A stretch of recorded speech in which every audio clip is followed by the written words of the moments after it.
Yo,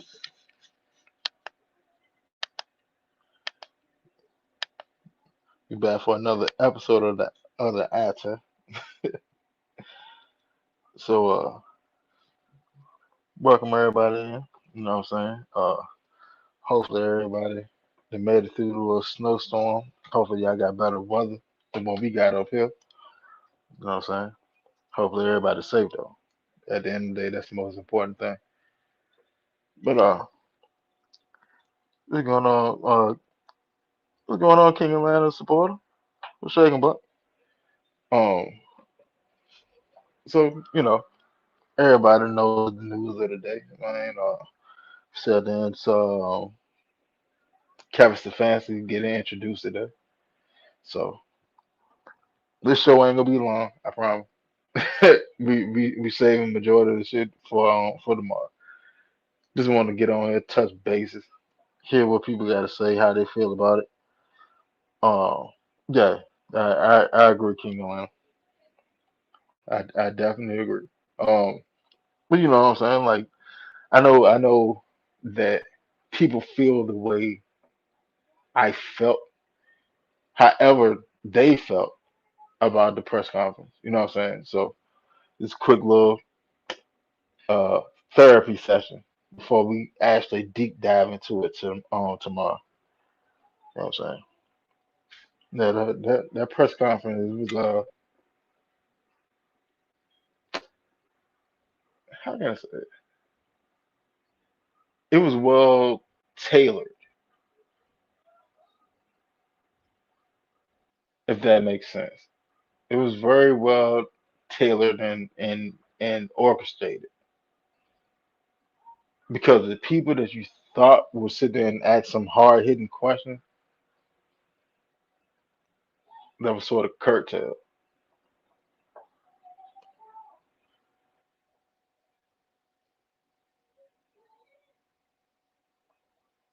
Exactly. Like that's what I'm talking about. Like that's what I'm talking about. The press conference being tailored. Like D led to, oh man, sorry for sticking a baker on you. Like, come on, bro. Like, come on, bro. You know what I'm saying? Like, it was cute in a sense, but I didn't I didn't need you to sit there and make light of that. I need you to actually serious question because there was questions that need to be answered, and a lot of people skated around a lot of things, like Steak Shapiro. Steak took in and what's going on, Dylan? Like Steak took it and he was sitting there talking about where to go eat. Oh, you can go right across the street. I go get a chicken across the street and it's a meat and three. And I mean, I'm from the South, but that may be more southern than what I am. But I'm guessing meat and three is what? No, a meat and three side? Am I right? Anybody anybody from Atlanta or Georgia or whatever? Like is that what a meat and three is? I was wondering, but I'm guessing it's a meat and three side. Protein and three side.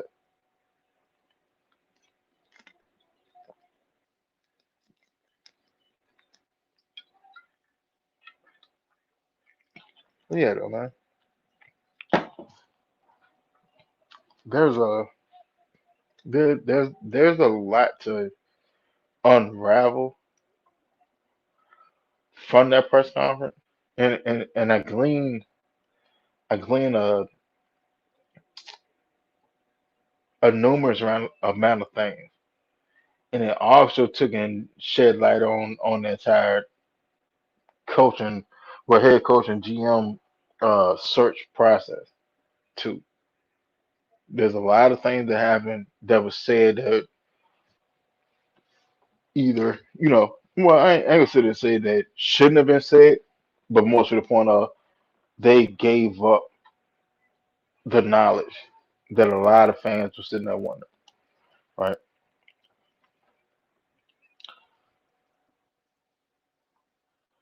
King Atlanta says, the next press conference is going to be all of them and the general manager. I can't wait to see who it is. Well, at this point, I'm gonna be honest with you. So at this point, with the GM, pretty much all of all the people that they interviewed, because I mean, you got to think about it. Like, all right, the interviews for president of football operation, that was undercover interviews for GM, right?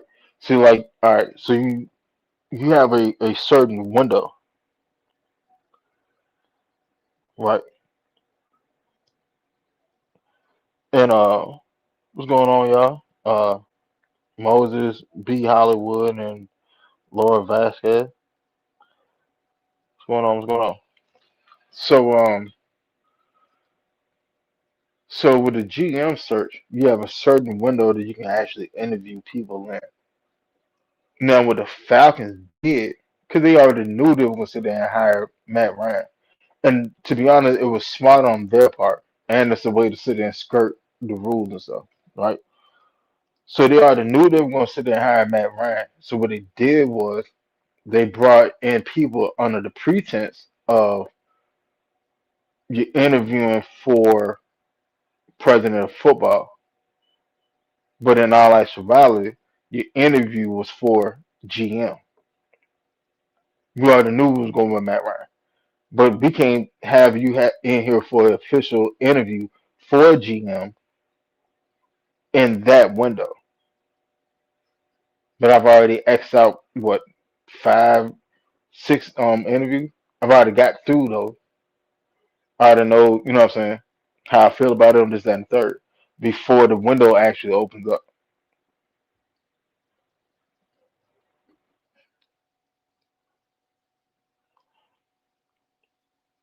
No, okay. They had like two today. They didn't had a rack of interviews for GM.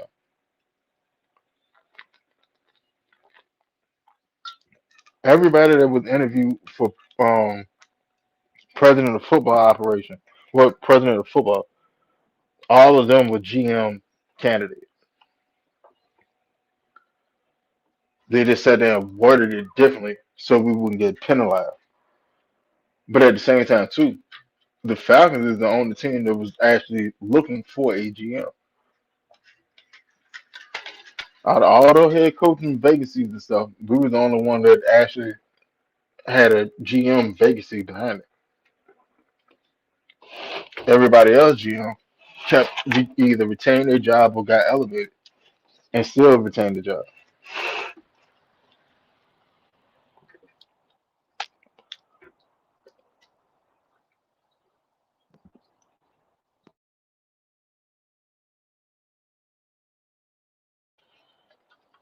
Yeah, I saw that we may be announcing our GM like Thursday or Friday.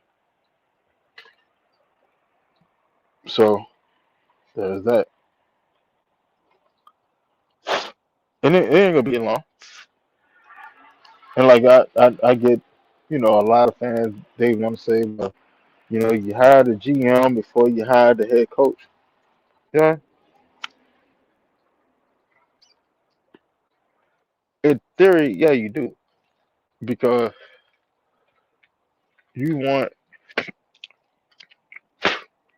you want the person that's gonna ultimately shape your roster going forward to find somebody that he's compatible with. These are the type of players that I like to draft. These are the areas that I like to scout. I look for this type of player for this type of position, this, that, the third, da, da, da, da. And I handle the money.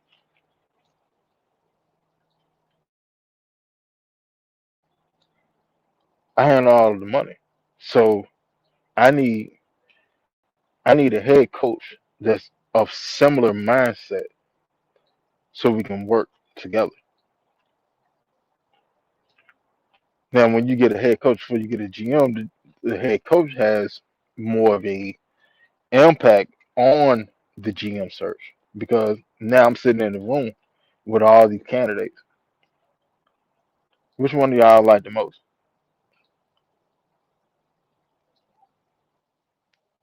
Oh, I like you, but you came from a losing organization. But I got ties from because with you because we met over cocktails 4 or 5 years ago.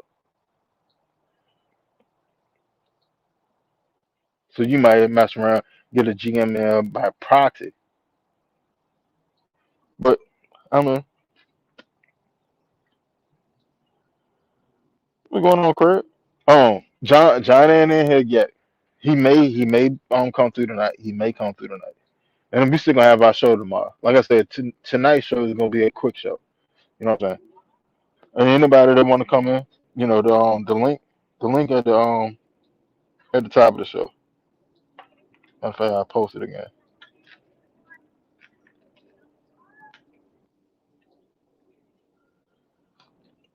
Yeah, cause all we doing, we sitting there just talking about the press conference, how y'all feel, what y'all got from it, what you interpret from it. Right. So, um, some of the things that I caught from it was, well, for one, um, Travis the Fancy.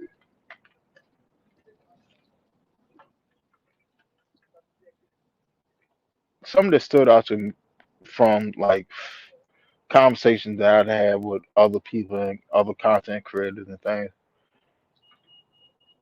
is that even though that we may want certain coaches or whatever, do those coaches want the Atlanta Falcons? And in the beginning of his press conference, very early in his press conference, he said like, I love Atlanta. I wanted to be here. Now I don't know if that's from the media team sitting there scouring what fans are sitting there saying on media, or that's how he really felt. But he said, I wanted to be here in Atlanta. All right, kudos. I can work with that.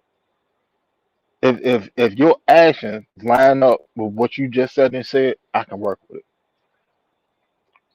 Because if you actually wanted to be here and you didn't just take the job just to have a job, you can put your heart behind it. I'm with that, right? All right. So going a little bit further. So they asked Kevin about play calling. Hey man, are you gonna be calling the plays or Tommy Reese gonna call the plays? Now this gave me cause for pause because he said instead Tommy Reese is gonna run the offense. Not that we're gonna collaborate on the offense. None of that. Tommy Reese is running the offense. Now, cause for pause is this. Well, if I remember correctly, the last offense that he called was what, somewhere in the 30s last year, at the end of this year. Like I don't know, Bucko. I don't know, Bucko. And I hear a lot of people say, well, we got better talent here. All right, I'm not negating that at all. We do have better offensive talent than Cleveland had.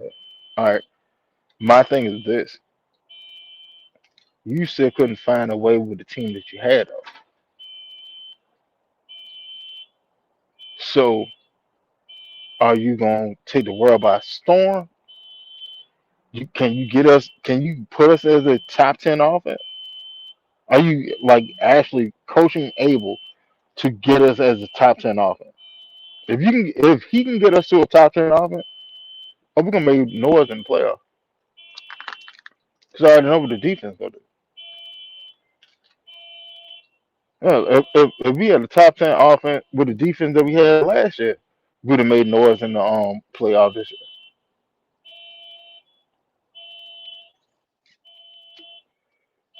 Like offense is probably like the biggest question mark that I have about all this. Easily, hands down, by far. Offense is the biggest question mark that I have about any of it. And I've noticed a lot of fans were sitting there saying, "Well, I want a coach that actually work on Sundays and don't be a manager." Well, Stefanski just said and said he's another manager. He's going to be a manager. His discipline is offense,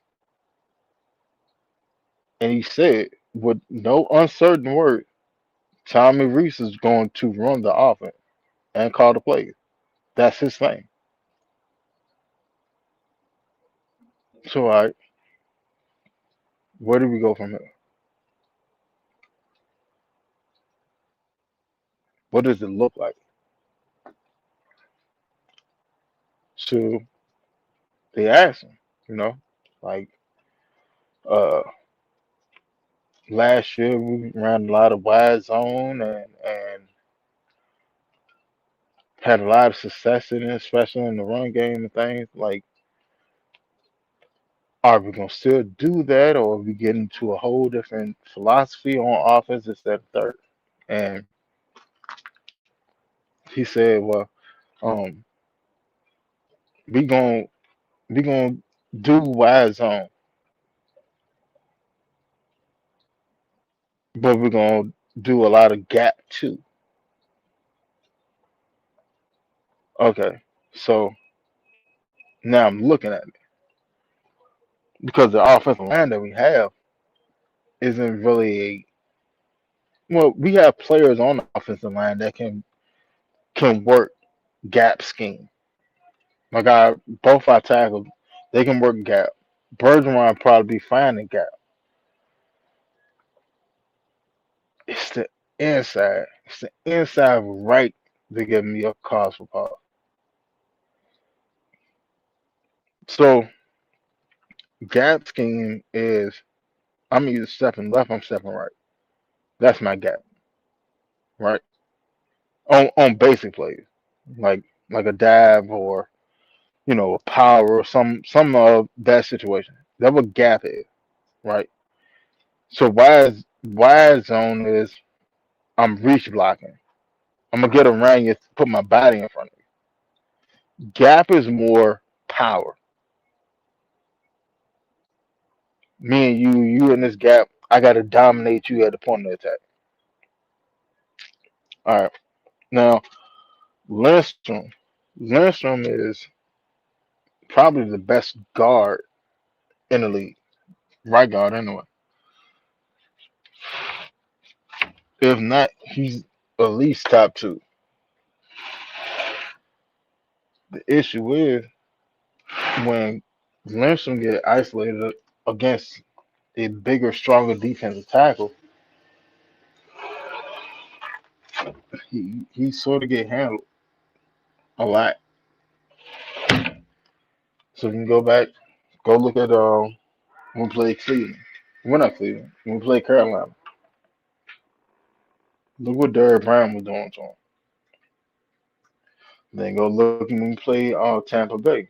Look what Vita Vale was doing to him.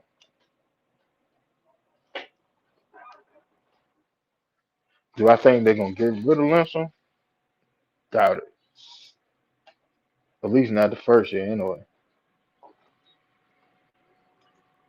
Give him a chance. See if he can figure it out.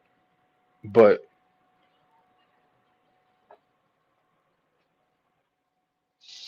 it is possible there's a world with the Falcons without Chris Lindstrom being there.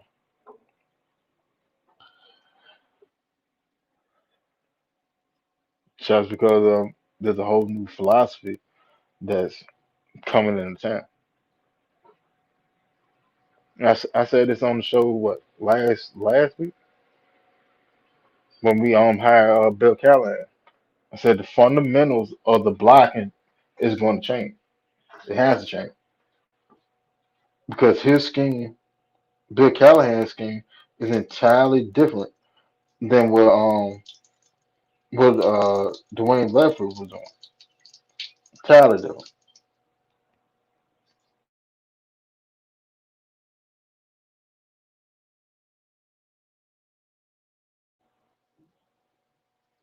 Ledford is Ledford is more wide zone influence block. Influence block is I'm gonna make a move where you pretty much think that you have me beat. But basically your reaction to my move is setting you up for me to be able to block you easy. I'm influence you to go where you're going. So, Coda man, like I would love that. I don't know, bro. And I'm not gonna lie to you. I don't know because for one, it depends. It depends on Callahan, and it depends on how the old line actually look in this system. Because in all actuality, we got an undersized offensive line, but that works great for outside zone because they're speedier. They can get to a point. See what I'm saying? Like it's like a zone defense. Zone defense, for you to be successful in the zone defense, you got to get to a point and protect that point. That's all a zone defense is. I need everyone that's not blitzing get to a point, protect that zone. All right. Well, outside zone run blocking scheme is pretty much the same thing. Get to a point, cut them off, and protect that point. It's the same thing. Like football is not that difficult. Yeah, there's a lot of little nuances to it, but when you simplify it, football is very simple. See what I'm saying? Like there's I put it to you like this. All right, look at look at our how O line was blocking this year, right? With the outside zone, and then go look at let's say go look at Tennessee when Derrick Henry was there. Go look at the difference in the O lineman that was there at Tennessee compared to the O lineman that's here in Atlanta. The size differential is just ridiculous. Like our average weight across the offensive line is like 300, like 12, maybe 16. Then go look at Tennessee. Tennessee weight differential was like probably like 330 across the line, 320 something, high 320 something. And that type of scheme you want bigger O linemen so they can actually just dominate and bully the defensive lineman. Like a double team on a zero tech that's like 350 is entirely different with two people that's 320, 330 than what it would be for two people that's like 316. See what I'm saying? And that's the type of that will gap what the preferential offensive line that will gap scheme is that what you want for gap scheme. You want bigger players. You want bigger people on the offensive line.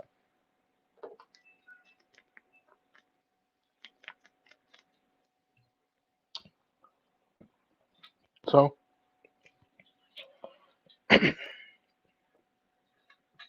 now there was another little caveat that I picked up on,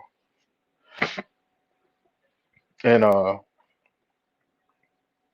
they was asking about the defense, what you want from the defense. Because I mean, coach talk. Every coach at any press conference when they first get introduced, they always say, "We're going to be physical. We're going to be physical." Everybody says that. That's coach talk. But then when one of the reporters said and asked questions, it was like, "Well, um, you need a run stopper." Had issue against the run last year. He went in ad nauseum about it. Him and Matt. We're going to stop the run this year. So don't be surprised that that second round pick that we got, or the third, is one of the two. One of them are going to be a big defensive tackle, nose tackle. But that's what happen. Like John always said to say, I want one of them big guys that last name entering a vowel, and he got thick ankles. He ain't got no ankles. The thick legs. Yeah, one of them are coming in. All right, then I'm all for it. I'm all for it. Cause me personally, I prefer the 4-3 defense over the 3-4. That's just me. If I'm gonna sit there and create a defense, it's gonna be a 4-3. But if we get that nose tackle, most definitely 4-3. You know why? Because you can't do. There's nothing anybody can do with that front. Let's say we go get somebody 330, 340, like Lee out of Texas Tech, right? Like 6'4", two. I mean, well, 335. I want to say, but quick enough to sit there and actually play a three tech. He's quick enough to play a three tech at his size. He's quick enough to be a penetrating defensive tackle. Huh? I don't need you to do that. Come on over and play nose tackle, and you still can rush the passer because I know you're able to do it. And then you sit there and put Brandon Douglas right there beside him.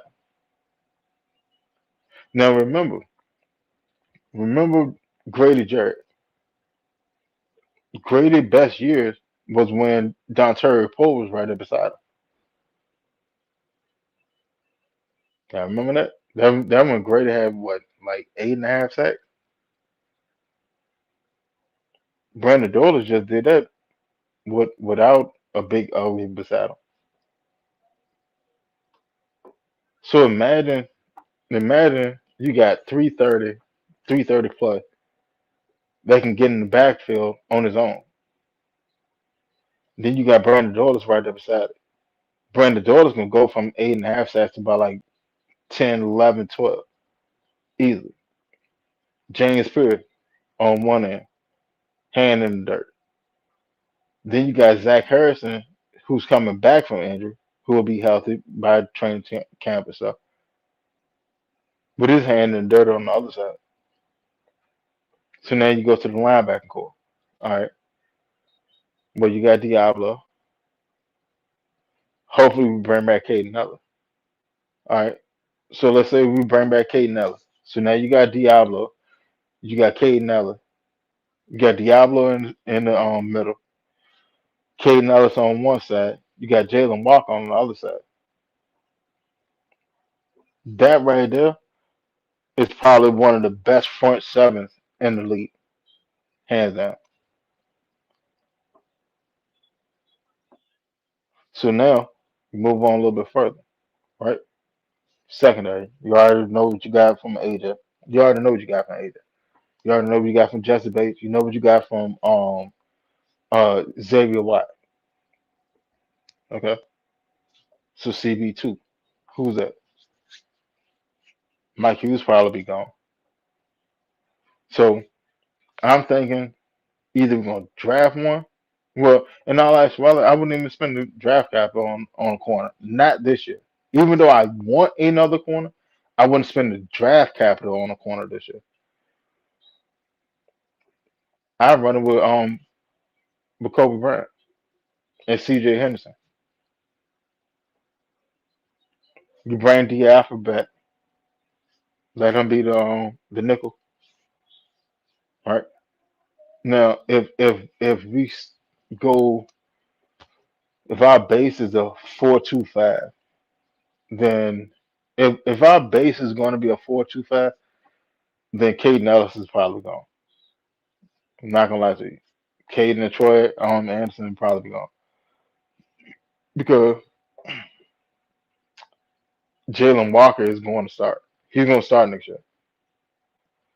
So there's that. But they are talking about getting a big nose tackle. So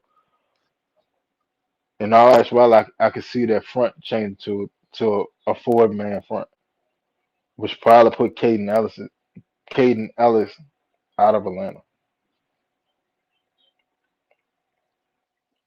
Which I mean, don't get me wrong, I love Caden Ellis, but at the same time, Jalen Walker is a whole lot younger and can do pretty much the same thing. You go with the young, cheaper route than the older route. Caden Ellis, Caden Ellis is like 30 now. He ain't young no more. He like 30. So there's that, right? So me personally, I would go with Kobe Bryant, C.J. Henderson, CB2. Y'all go and fight it out. Whichever one of y'all perform better in training camp, CB2. Ain't got a problem with that. I have no issue with that because competition breeds excellence. It's when somebody's passive and there's nobody to sit there and push them to get better that it becomes stagnant. So I'm with that. Same thing with nickel corner. D Alford performed, to be honest, D Alford performed at a Pro Bowl level once he got back to nickel corner. MSB, MSB, come on now. You listen to the press conference early. Come on in here and let everybody know what you think about it.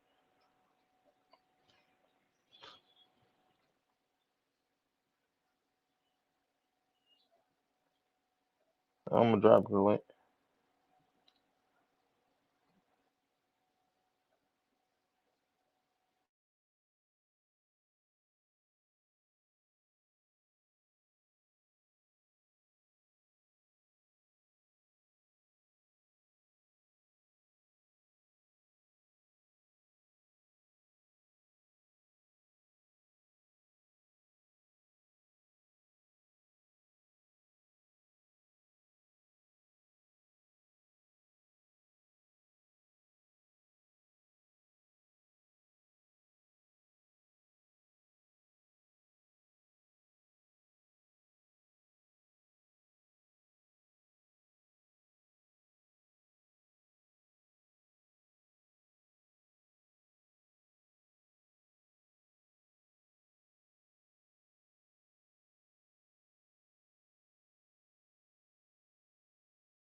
And, so um,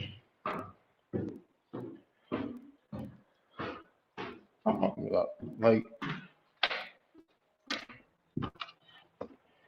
I said, I wasn't for the fancy hire until I found out who the OC was. All right. Well, now that I know who the OC is, I'm not a fan of that either. But at the end of the day, the game got to be played. All right. Now, I I see the good and I see the bad that could come out of it. I tell you. All right. But the most telling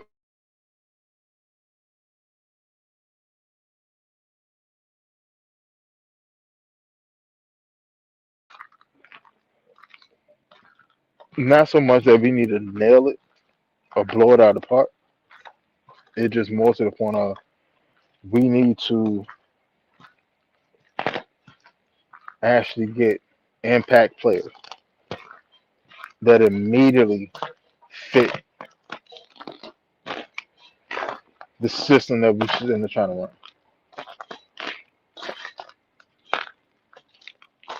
That's the most important thing.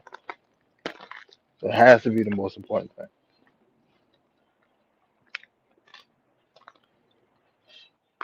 There can be a lot of changes in Atlanta.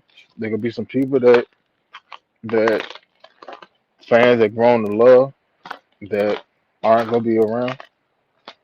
There'll be some people that you can scratch your head about to come in, but um, it is what it is.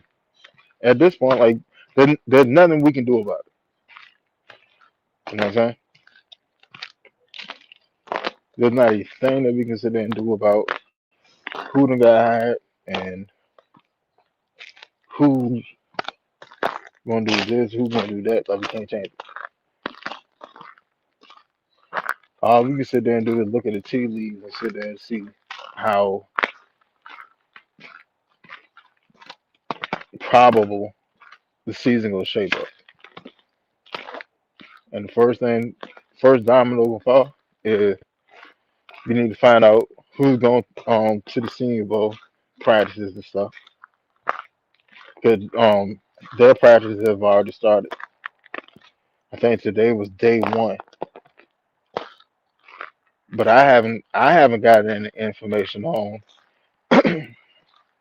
if we sent scouts out there or not. So that remains to be seen.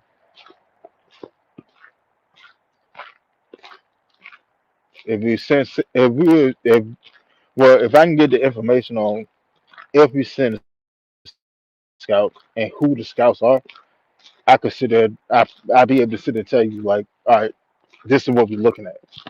We're looking at the offensive lineman, or we're looking at the defensive lineman, or we're looking at secondary player, or whatever, whatever, whatever. But in all actuality, we don't even know if we even keeping the same scouting department that we had from last year.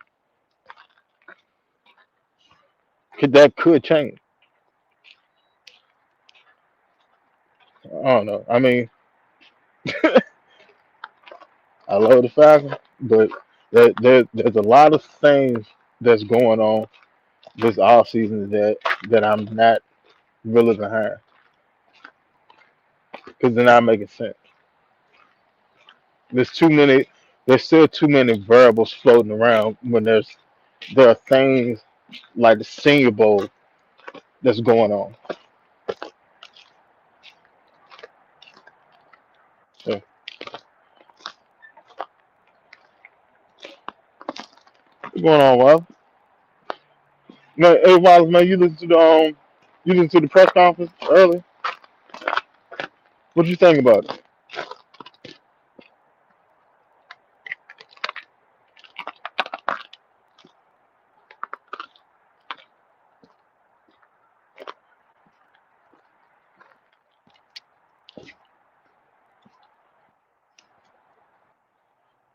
Like,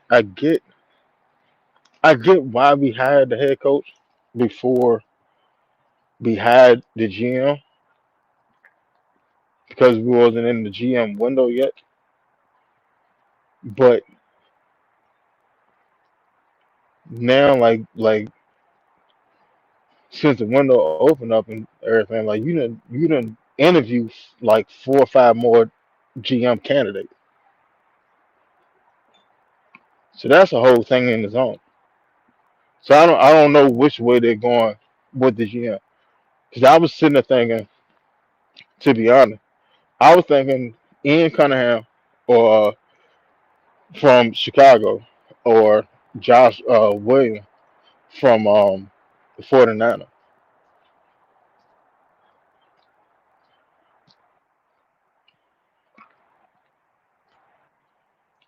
See that's what I'm sitting there saying, Wally. Like, who are the new scouts? What are their specialties? Cause like the Senior Bowl practice started today. Do we even have somebody out there? Do we have a team out there sitting there analyzing what's going on? And I was listening to it's a tandem content creator, but they do it for CBS Sports, right?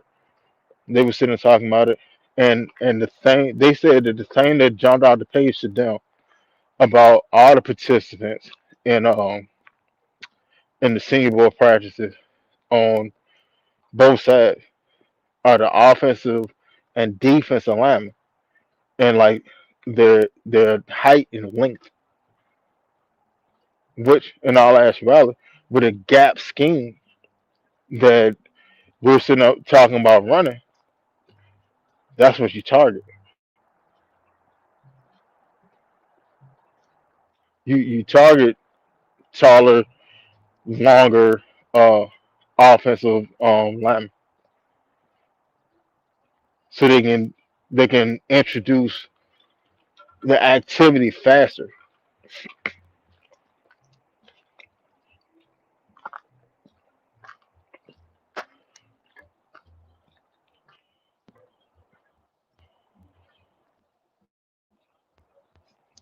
I agree. I agree. Like I put it to you like this. I do think that they did a good job of saying how they envision the team and things. I believe that it's more on a wait and see basis, right? And the only reason why I'm on that is because, well, I've seen your staff that you assembled, and the staff that you assembled. Well, Bill Callahan was his old line coach, Stefanskism old line coach when he first got to Cleveland. All right, then Callahan went to Tennessee. All right, then you have um, Tommy Reese. Tommy Reese was what, the passing game coordinator in 24, and then he got elevated to I want to say he was passing game coordinator and tight end coach. Then he got elevated to offensive coordinator. So now you done brought them both here to Atlanta. All right, cool. But how can we make sure that we don't make the same mistakes that y'all made in Cleveland? I saw the success that you had in Cleveland when Bill Callahan was your offensive line coach. I've seen that. You got coach of the year. All right. But at the same time, offensively, you Cleveland was top heavy. Like extremely top heavy. You had a prime Chubb, Mark Cooper, Baker Mayfield, uh, OBJ, like you had a young David and Joku. Like you had a squad. All right. And as much as Falcon fans don't want us to say it, at the time, Baker was a better quarterback than what Penix is right now. I'll say it. I have no issue with saying the same. Baker was a better quarterback at that point than what Penix is right now. Well, I'm going to say better. I would say he was a more dynamic quarterback than what Penix is right now. But I believe that Penix was pigeonholed because of Zach Robinson's system, because it was teaching him to dirt the ball because of protection.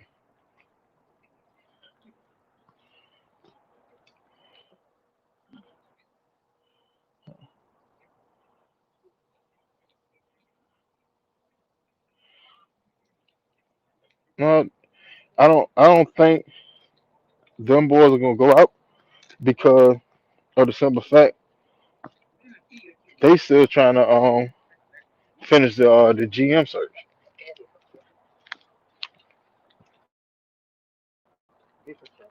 Like Matt pretty much said in the press conference, like the GM search gonna be over this week.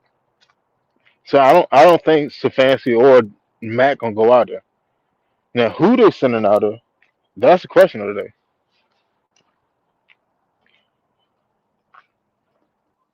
I don't think those two are going out there. They may go out after they announce who the GM gonna be.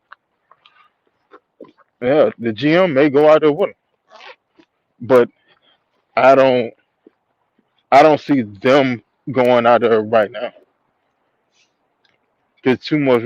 It's too much work that still need to be done on the home front before you can go out there and go entertain all the time.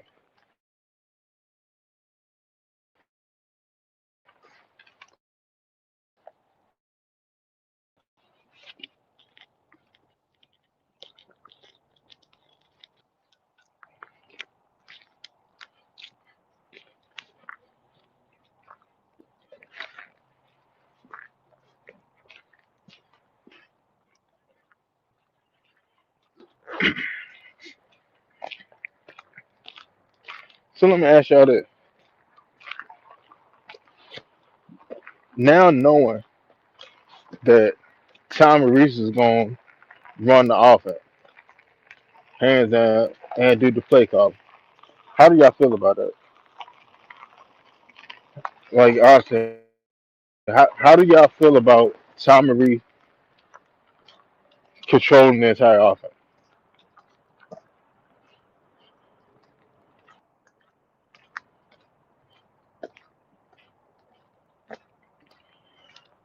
I think so too, but at the same time, like if that's the case,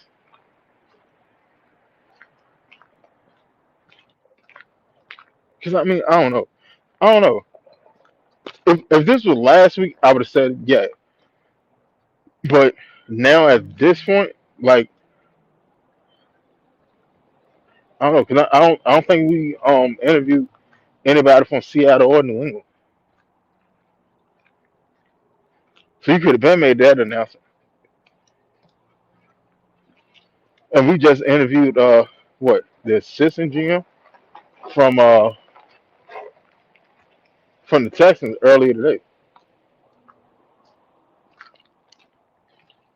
What's going on, Ron? Hey, Ron, man, the link in the chat.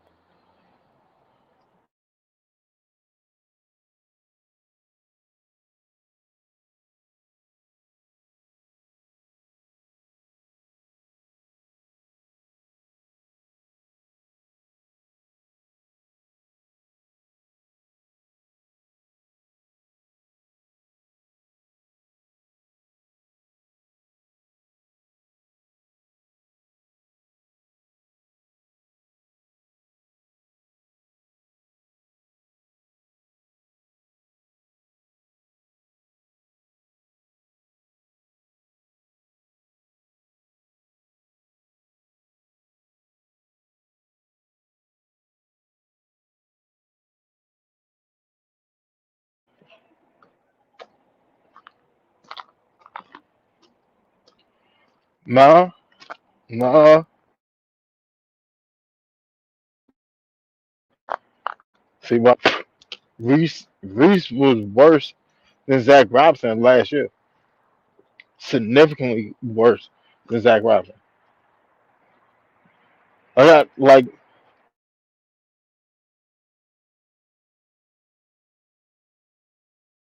I want to say that their offense was horrible. And I'm gonna say another thing too. Zach Robinson went to Tampa Bay. We going we gonna act, Huh? or was it something else? What you say? What's You going would on? Ron? I ain't hear you. Huh? You would cut it in and out. I said No, Wallace said he don't have a problem with restarting the offense. He said it couldn't be worse than what Zach Robinson did. Oh, And I said, well, Zach Robinson then went to Tampa Bay. right, So we're gonna actually sit there and see if Zach Robinson offense is really that bad, or was it something that's us? But I do know from last year, I know Cleveland offense was like 30 something right. They at were the end of the season. terrible last year, and they ain't had no offensive line to block for the quarterback last year. Because remember, our new offensive line head coach, he went to Tennessee to be with his son. Was it last year or the year before? But I don't know. It was one of the two. It was one of the two. so Cleveland I just stopped. But Cleveland just they've been falling off for a long time. And when they gave Deshaun Watson all that money, you cannot keep bringing talent to the team and you don't got that much money. Everybody don't realize that. They gave Deshaun Watson so much money, you cannot add more talent to the team in free agent and you don't got that much money. but you can though. And see, like, all right. Here's another thing that a lot of people got to understand too. So when you have a guaranteed contract, like in all actuality, I don't have to go to you as a player to sit down and restructure your contract. Right, I don't have to entertain that. I can do that off the strength because I rock with it. right. But in all actuality, like that ain't necessary. I mean, yeah, he redid his contract like what last year, but by then it was you already see what was in the pudding. You already know what you were going to get. Yeah, I know that Cleveland was bad, and some uh, had to do with the availability. They had get players. Yeah, there another thing people not talking about. A lot of players get injured. You cannot really run your offense like you want to, and the right tackle not there, or your left tackle, or your guard, or your center. You gotta go to a backup plan. So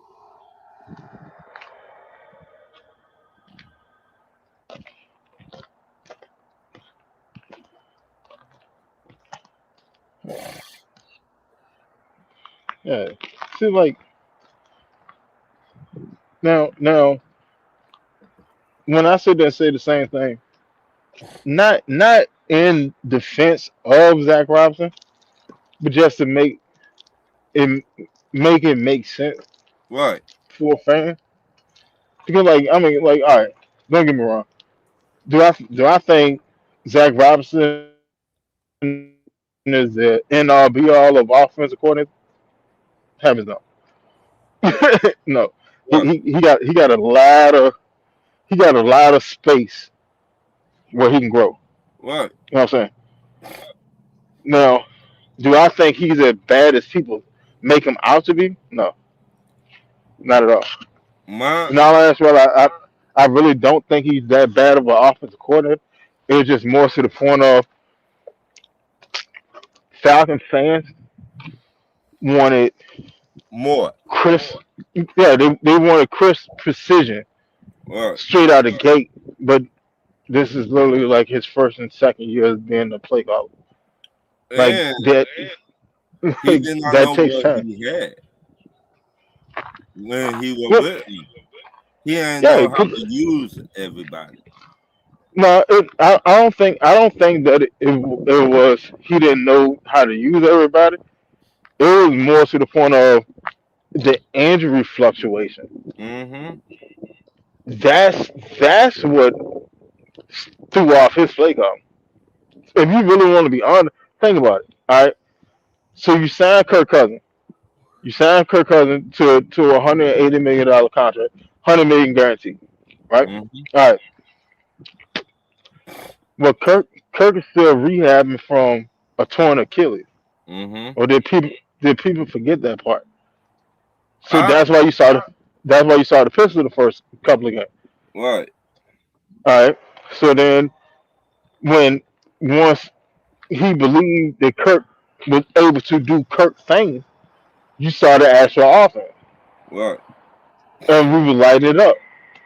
That's when you had that Thursday night games for Matt Ryan night, whatever, and Kadar Howard walks it off with the slant across the middle of the field. Right. With a Right. touchdown. Right. All right. Walk off in overtime against Tampa Bay. All right. So fast forward for the next couple of games, the next what 4 games, you saw 27, 28 points a game. Right. You saw that. Then Kirk get hurt. All right, so now you got to dumb down the offense again because he's sitting trying to play through an injury, and he's setting the team back, holding the team up. And then when we finally put a cord on him, well, we beat the Raiders what 15-13, right? Mm-hmm. All right, we put a cord on him. Pennis get in, Pennis get in, and you sit there and see again 27, roughly around 27 points for the last 3 games of the season. Hell, the last game of the season, what we exploded for, what like 30, 34, Right. I'll like be right. 34. I'll be right back, man. Yeah, no, you good. So you see him, you see the offense explode when when he has the talent that's supposed to be on the field, right? All right. So fast forward to this year, and if y'all been a day one eye test fan, y'all heard me say this. You're not gonna sit there and see the offense that you expect to see until at least Norton or Lindstrom. I mean, Norton or McGarry come back, or Kirk Cousins go in because of injury. And then when you see Kirk Cousins go in because of injury, you see that same offense again. 26, 27, 28, somewhere in that range. I don't, to be honest, I don't really see Zach Robinson being a bad offensive coordinator. I think it's more just to the point of the Falcon fans wanted immediate success and not sitting there taking in everything that was going on. Right. But once again, we say this all the time. You cannot talk football with some people because they don't understand and you don't got no offensive line. You cannot do your regular play calling. You can't. You You got cannot. it. When You when cannot. when your O line go down, at that point you got to mitigate damages. Right. Like in all actuality, this is literally what you got to mitigate damages. How can I sit there and be successful while protecting this quarterback and opening up lanes for this running back? Who do I need to lean on more? Do I need to throw the ball more? All right. Well, if I need to throw the ball more, then how can I protect the quarterback? Do I need to run the ball more? Is the backup just a better run blocking backup, or is it a better blocking backup? So that's what I'm looking for their off season. We get offensive line help. We get defensive line help. And we get a corner, in my opinion, in the draft. But in free agent, I get offensive line, depth, defensive line, and in the draft be the cherry on top. in my opinion. Now I If, could be if, wrong. if we're gonna be on for a little bit, I ain't gonna be on here that long. I'll probably be on till like I don't know about 11:30, maybe 12. Cause we still do a show tomorrow too. So it like now I don't know if you seen that guy Winston. He played. I think he played for Baltimore or he played for Minnesota, the center. Who? Linderbaugh Yeah. play for Baltimore, Now I would go get him in free agent. and it's very possible that we do. Like I ain't gonna hold you. It's very possible that we mess around and go get him. Why? Because he's a bigger center for one. Linderbaugh like 320. Hmm. He's a bigger center. He's built for a gap scheme. And, like they they didn't want to give up too much information on Right. what we're gonna do blocking wise, but he said gap scheme. Right. And You are now and when you bring in a Bill Callahan, you're going gap. right. You're You going gap. already You're going know. power. You're going gap. You're going power. Like that. That's gonna be staples of the offense. That's We going to happen. we gonna play bully football, basically. Yeah, but at the same time, you don't have the offensive line to sit there and really play Right. bully football. And that's what I just said. If you get offensive line help in the off season, free agents, you to play bully football.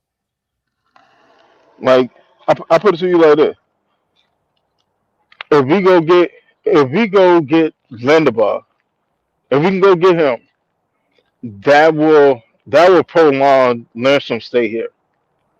Yes. I'm gonna be honest with you. It'll definitely prolong Lindstrom stay here because now Lindstrom just got to deal with like a three tech, Mm-hmm.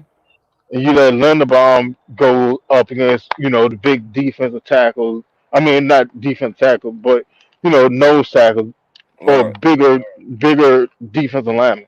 Unless they scheme them away from 'em. But Right. yeah, that prolonged Lindstrom stay here. But if we sitting there going like straight gap, like 90% of the time, and we don't go get a bigger center, I hate to say it, but learn some is quite possibly not gonna be long for the Falcons. Right. Cause he's too small. Love him to death. Love him to death. Proud to sit there and say that we got one of the best offensive linemen in the league. Like it's been I put it to you like this. Before Lindstrom came along, the last time you could sit there and say we had the best anything in the league was Julio. Right. You know what I'm saying? And then Bijan came along after that. So we could, you know, it fluctuates, but we got a claim on having the best running back in the league. You can sit there and say that easily, and people won't look at you crazy. Mm-hmm.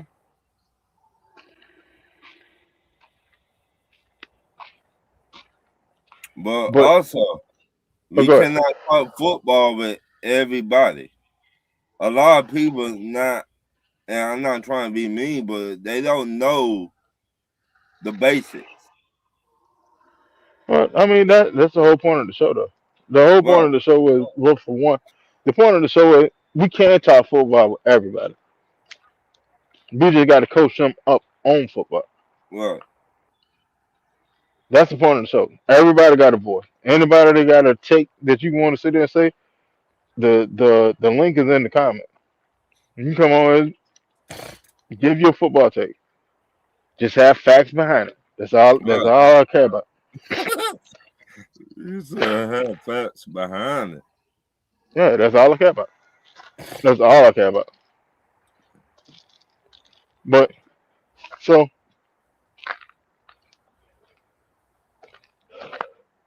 that big ugly. I was talking about this earlier, Ron. Mm-hmm. Uh, a reporter took and asked Stefanski, Mm-hmm. hey, seeing that we had issues stopping the run last year, what's going on or whatever. Doo-doo-doo. And Stefanski pretty much said they said we're going to go get a big Right. We might now. get two. I'm gonna be honest with y'all, and here's a connection that a lot of people are not putting into play.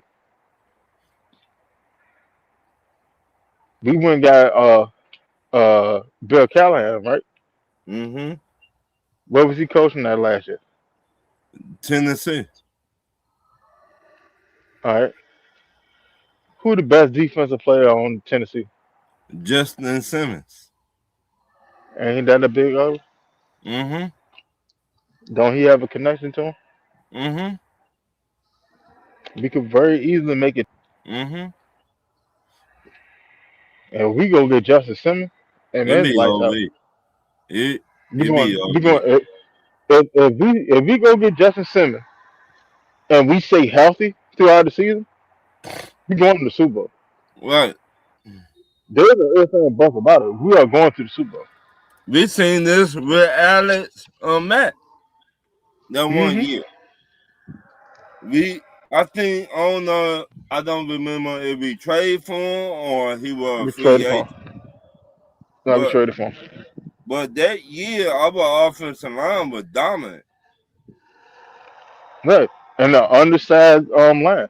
Right. But we were running outside zone. We were dominant that year. Yeah, I but we think we ran outside zone. I think we scored what 30 plus.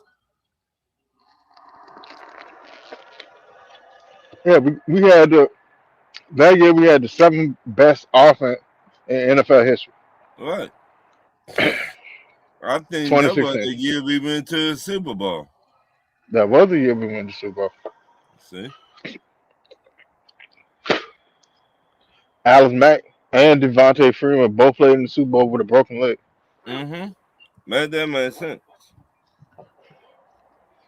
That's, that right there, win, lose, or draw, you will always have my respect. Of You will course. always can't nobody say nothing bad about y'all. Cause when it was time for the rubber to meet the road, you put it all out there on that. I'm not worried about another contract extension.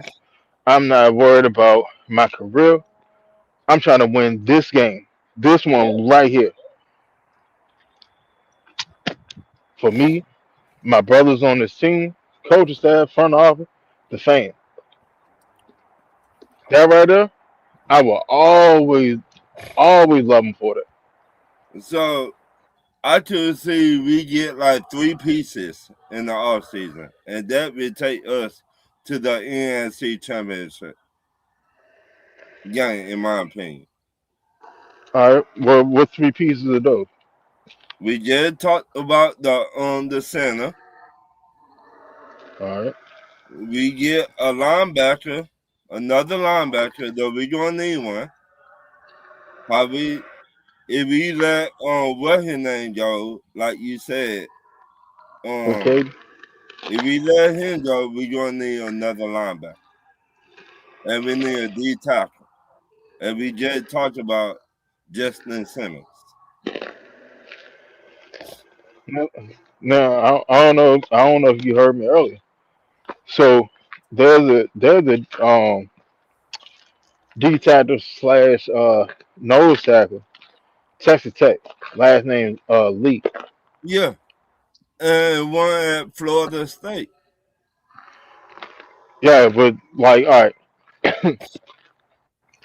keeping with the scheme of Auburn's defense, the way we ran defense last year, Lee Mm-hmm. will be the better fit because he's quick. You know what I'm Of saying? course. But he can play three tech, but he's big enough to sit there and play nose tackle and Right. still penetrate and put that pressure at the middle. And when you have that pressure at the middle, and you got James Pierce coming off on one side, And you got Shaq, Jalen Walker coming out the other side. Yeah, even before you even get to Jalen Walker, you got Zach Harrison that's coming back, Right. coming out the other side. Then you got what his name we picked up from the Raiders last year. Diablo up the middle. You got Diablo. Brandon Dorless coming out the middle. Then you may fuck around and have a sighting of Braylon Trice. We Mm-hmm. still haven't seen what he able to do because he haven't been able to get on the field. But I promise you, if Braylon Trice is able to play next year, It's gonna oh be man, OV. what should I tell you? Like I Like don't I don't think I I don't think a lot of fans actually watch him in college. See, I'm an Oregon fan. He came I from went, Washington. I went back and watched him. I watched him plenty of times.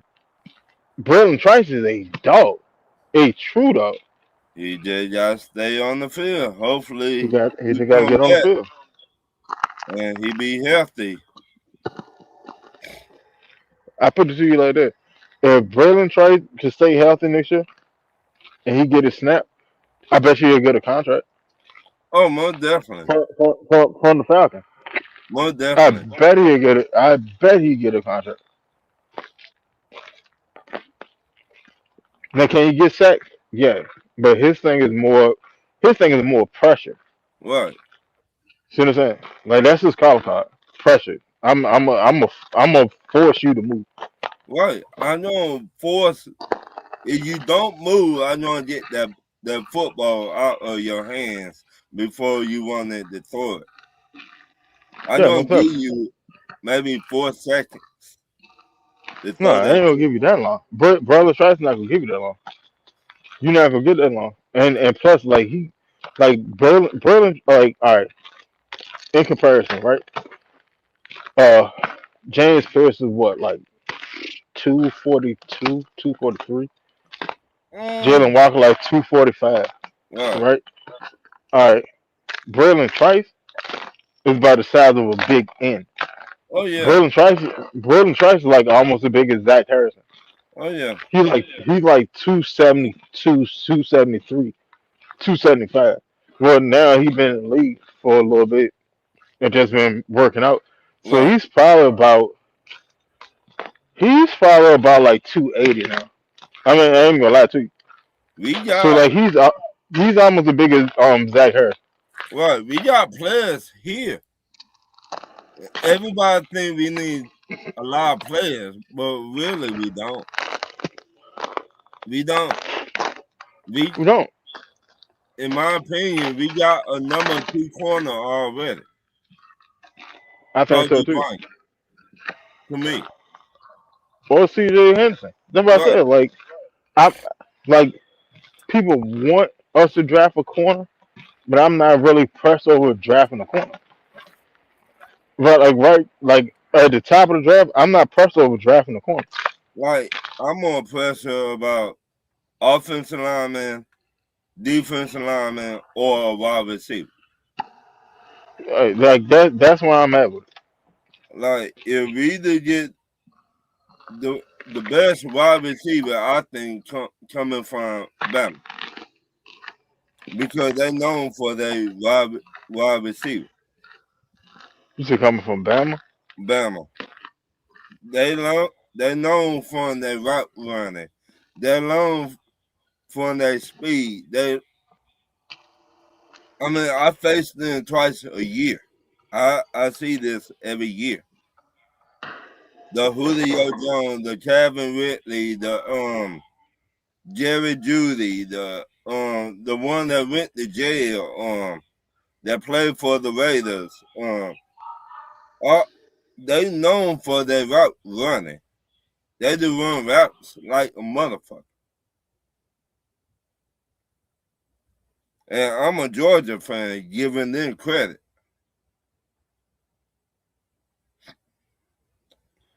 I put it to you like this though. Like option wise, like well, all right, they starting to link George Pickens to it. Right. I put that in the chat the other night. Yeah, and like I can see that. I could see George Pickens and goddamn Drake London going crazy. Ooh. So now you got an option. Keep Mooney and move him to the slot. Cut See, Mooney, cut Mooney, and save what $12 million. I would, me personally, I would cut Mooney and I would go get the dude from Georgia, Zachariah Branch,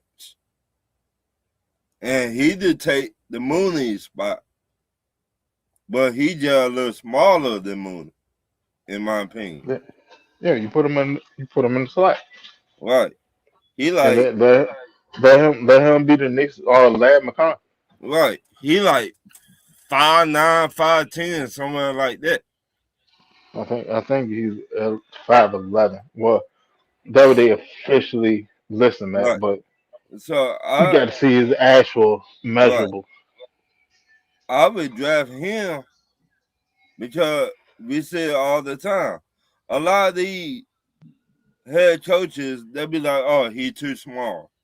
Okay, I take that small player, that small wide receiver that run a 4-2 or a 4-4. Yeah, all you need is an offensive man to actually unlock him. Look at Right, Taylor Gabriel. Taylor right, Gabriel was drafted by Cleveland, ain't do nothing over there. Get over here for one season, have the best year of his career, and then you ain't hear nothing else about Taylor Gabriel. right. I would take that small dude, the But he 5'11". but he was a starter on the Super Bowl team though. Right.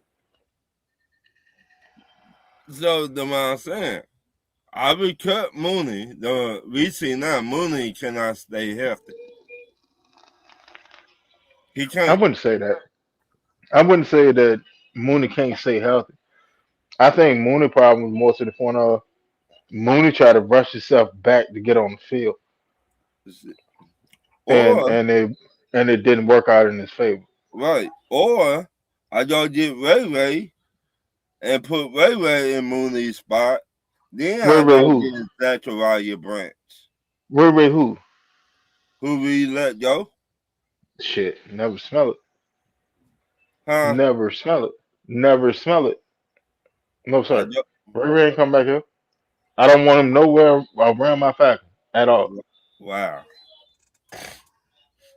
And no, like you threw a temper tantrum. You was worried about acting and making movies, videos, and being in the club till 6 o'clock on game days. Like, nah, I'm cool on that. I don't want nothing to do with that. Then Or you went to New York, and with all the injuries that they said they had in their wide receiver room, right. you couldn't even make the team, and they cut your ass. Man, nah, I don't want no parts of it. Or I Like know to be people honest, Ray probably done in the league.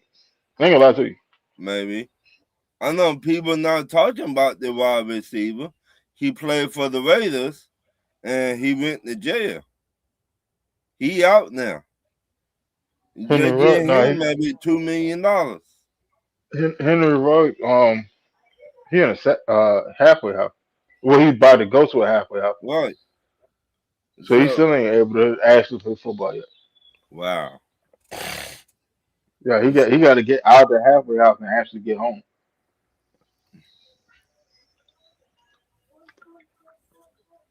I mean, if you gonna get a small wide receiver like that, I mean, it's some out here.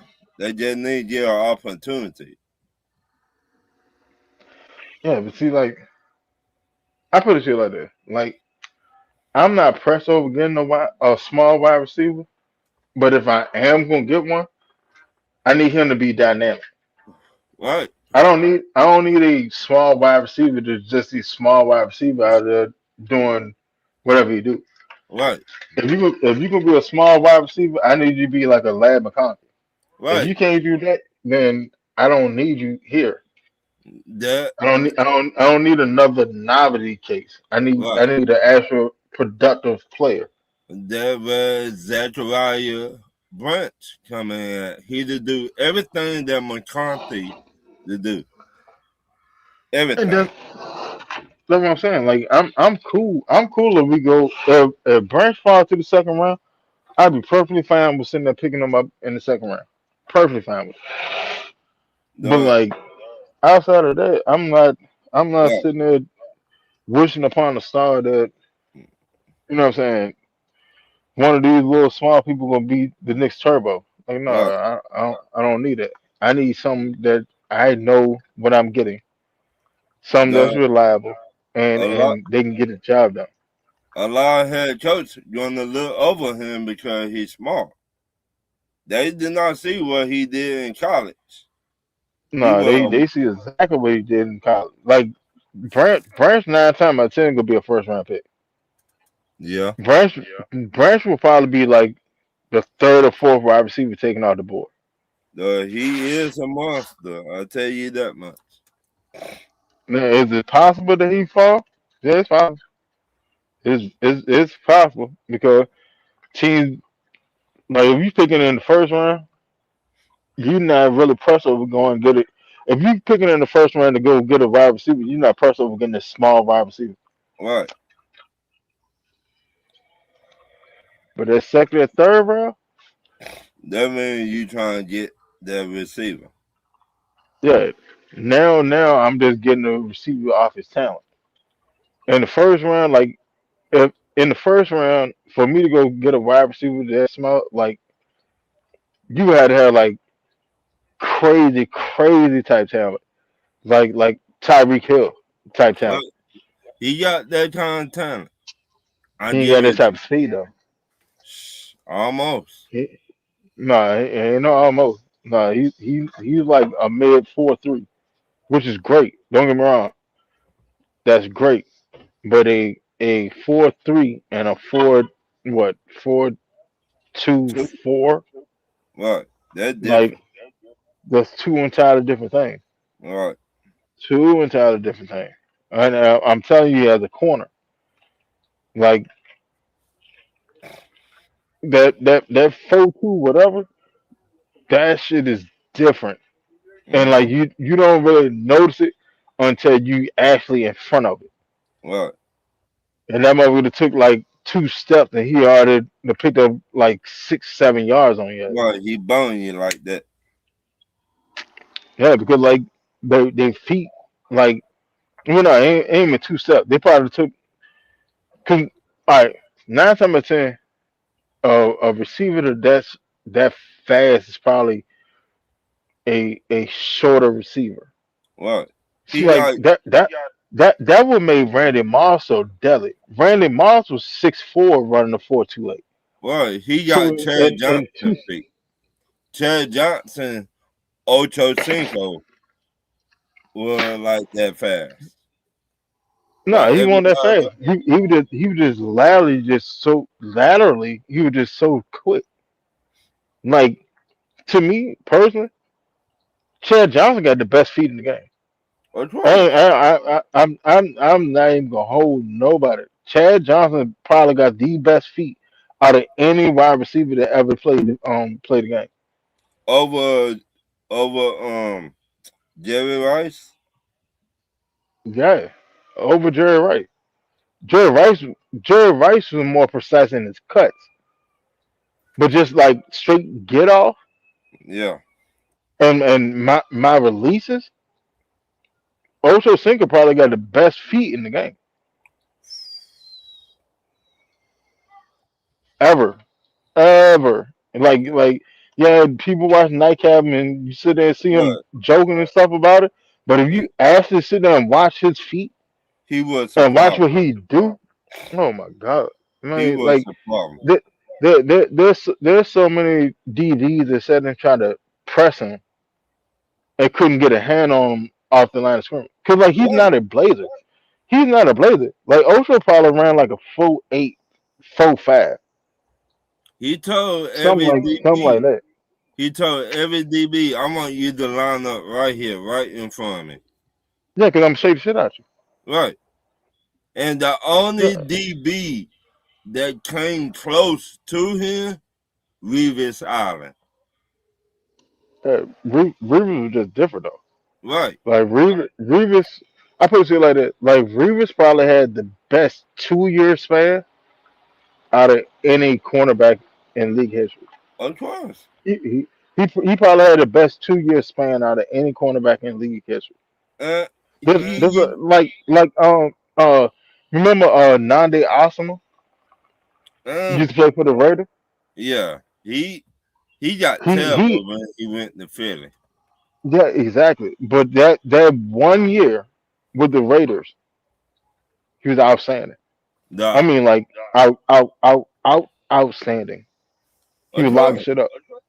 I remember when Philly signed him. I think we played him the week after, and then Julio Jones bounced him for 2 touchdowns. Yeah, but I already knew that wouldn't work anyway because Philly's scheme at the time was entirely different than what the Raiders was running. What? Sometimes like it literally just come down to scheme. And But he they should have signed he took in he chased money over a scheme fit. what? If he had stayed with the Raiders or went to somebody with a similar scheme, now they probably would have ended up in the Hall of Fame or at least Yeah, been in consideration for it. right. Then they signed what his name came from Seattle, and Julio bounced him too. You Who remember? who this out for Seattle? You talking about Brian That Brown? I think so. And he Yeah, I was mean on the sideline like, what you want me to he do? he was just big and luggish. Like Mm-hmm. you 6'4" at corner. Like for one, that's pretty much unheard of in the first place. But like you won't your long speed isn't there. So if you can't get a hand on somebody at the line of scrimmage, your ass cooked. Right. And Julio Especially with could a rubber. him. Julio could him that whole game. Like Julio, and they just paid him the week before. He was like, what you want me to do? Motherfucker, do your job. That's why we pay so you. sometimes like at corner that like corner corner outside of quarterback is the most scrutinized job Most in the definitely. NFL. And in all actuality, the corner itself could be good. You just in the wrong scheme.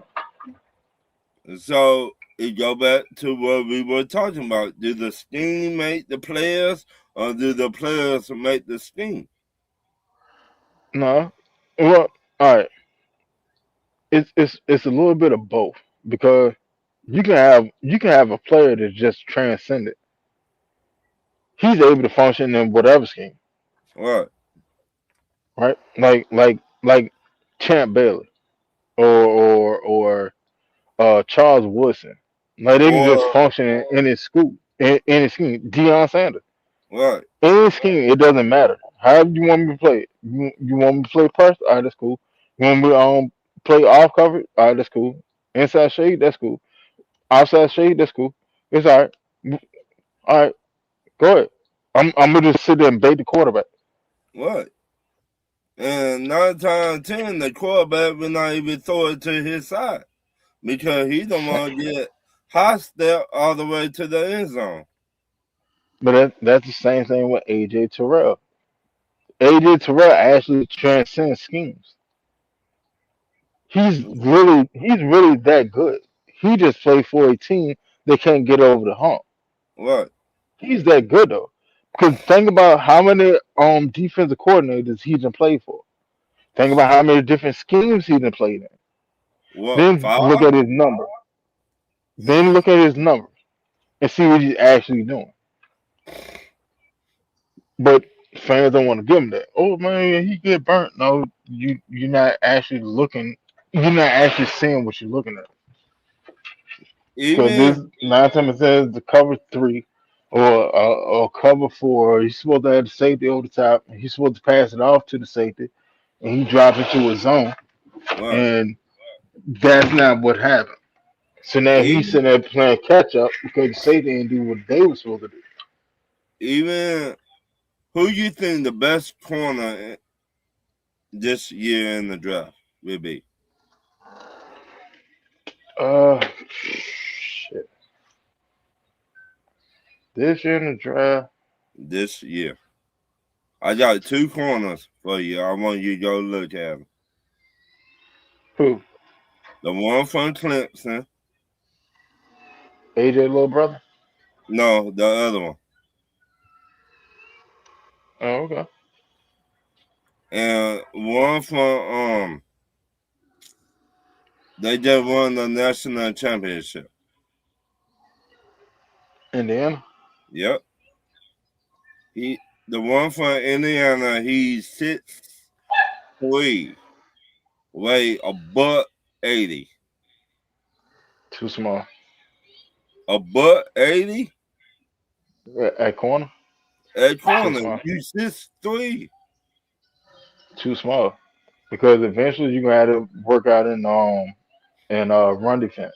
Right, he gonna gain weight soon. He get to the NFL if he be It with the right defense. can't do that. Like, all right.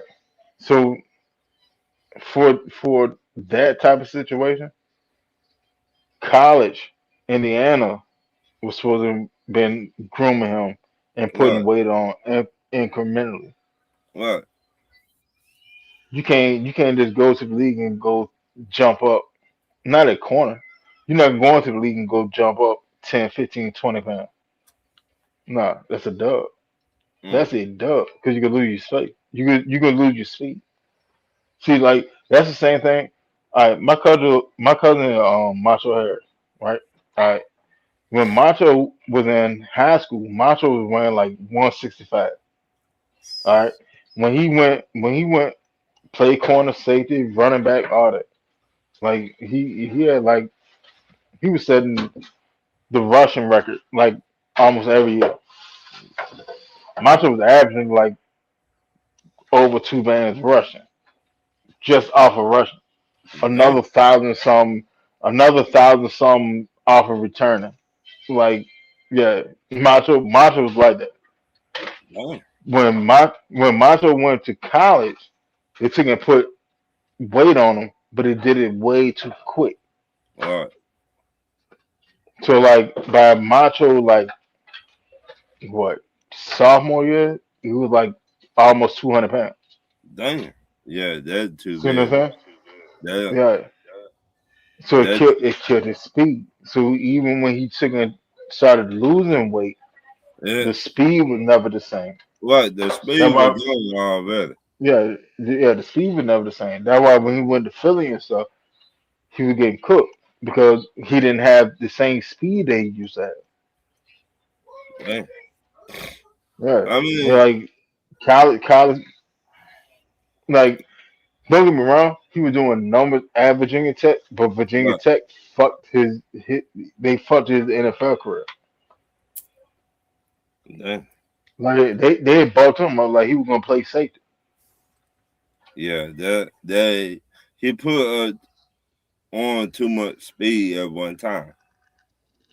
Me Too being much, a too wide much weight. receiver, I used to run a 4.4 in high school, and man, I did not even make it to college, but I ran 4.4. But I was maybe 5'11". I get taller to in the summer. Man, I was like in the 10th grade. That mean I got taller. Yeah, you talking about when you got tall, bro? Right, Like I went into high school. When I went into high school, I was like 5 foot. man. No See, bullshit. I I was like 5 foot, and I took and got up to 5'7". But I I took and got trimmed up. I trimmed up very heavily. I was like when I graduated high school, I was like 5'7", like 185. See, But I yeah, was fast as hell though. I I, was running like a 4.36 I in high was school. I was fast, but I was not tall in high school. But when I got to the 10th grade and 11th grade, that meant I got taller.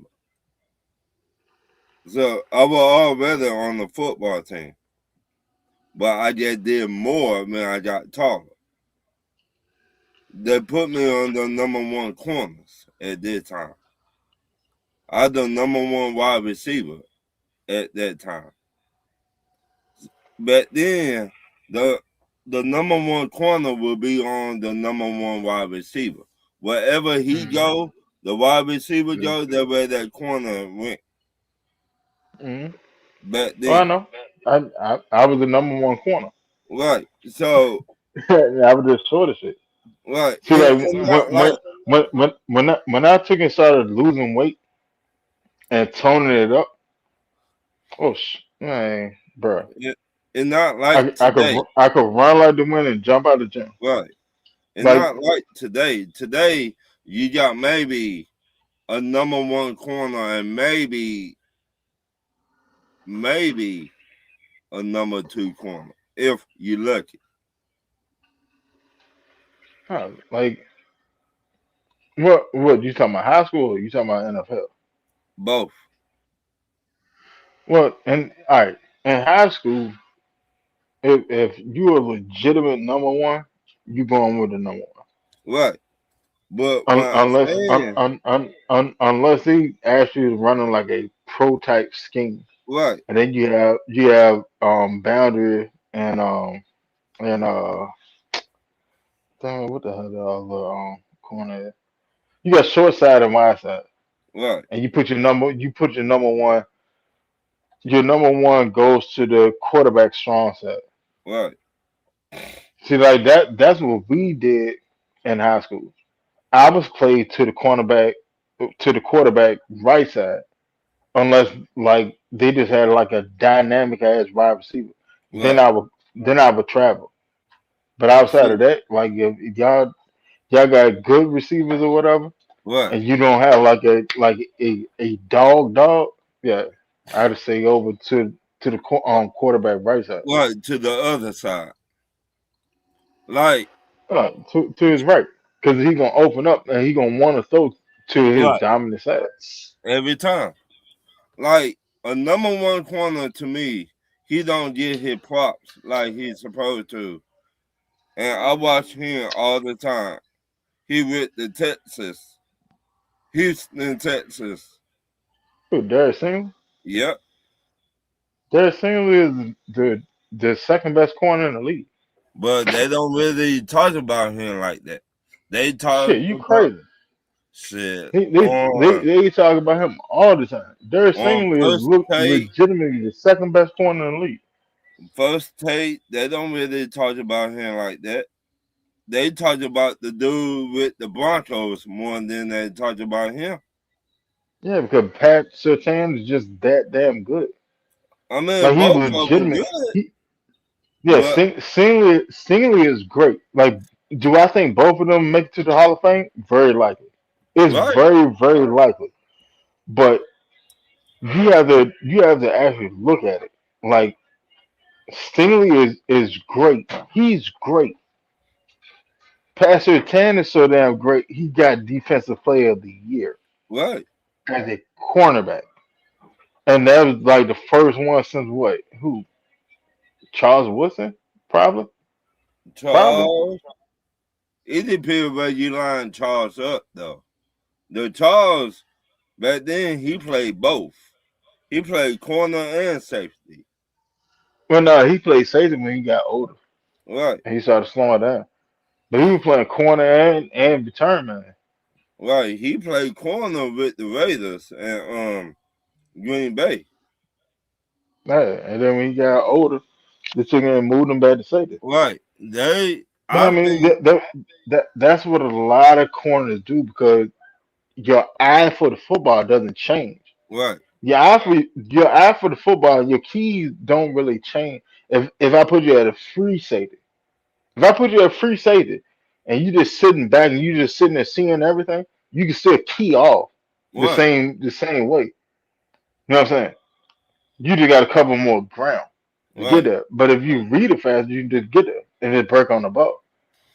I think he is our, for our generation, he is our running lot. I would put him in that. Who? Charles Woodson. He is our running lot. No, The sir. running lot, Sean Taylor would be our generation yeah, running like yeah, yeah. Charles ain't no thumper like that. Like don't get me wrong, he'll hit you. He'll hit He, you, but yeah, he's not a thumper like running right. like. But he will lay the boom on you. I, I remember that Super Bowl, he broke his collarbone. He laid the Yeah, boom on somebody. Man, I like, damn, Charles. Shit. them But like huh. What this generation running lap would probably be. You know what?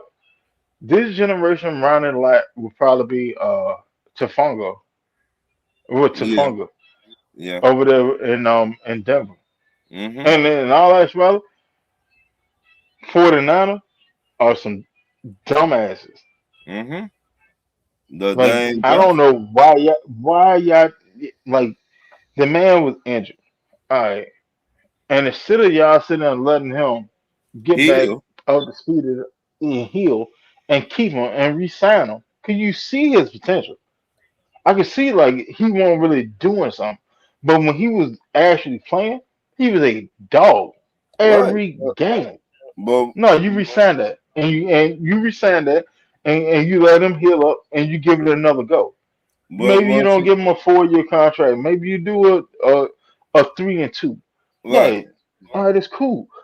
But you do that just to see, just in case you able to put it together and stay on the field. Mm-hmm. Look what he did for damn Denver. But that the difference.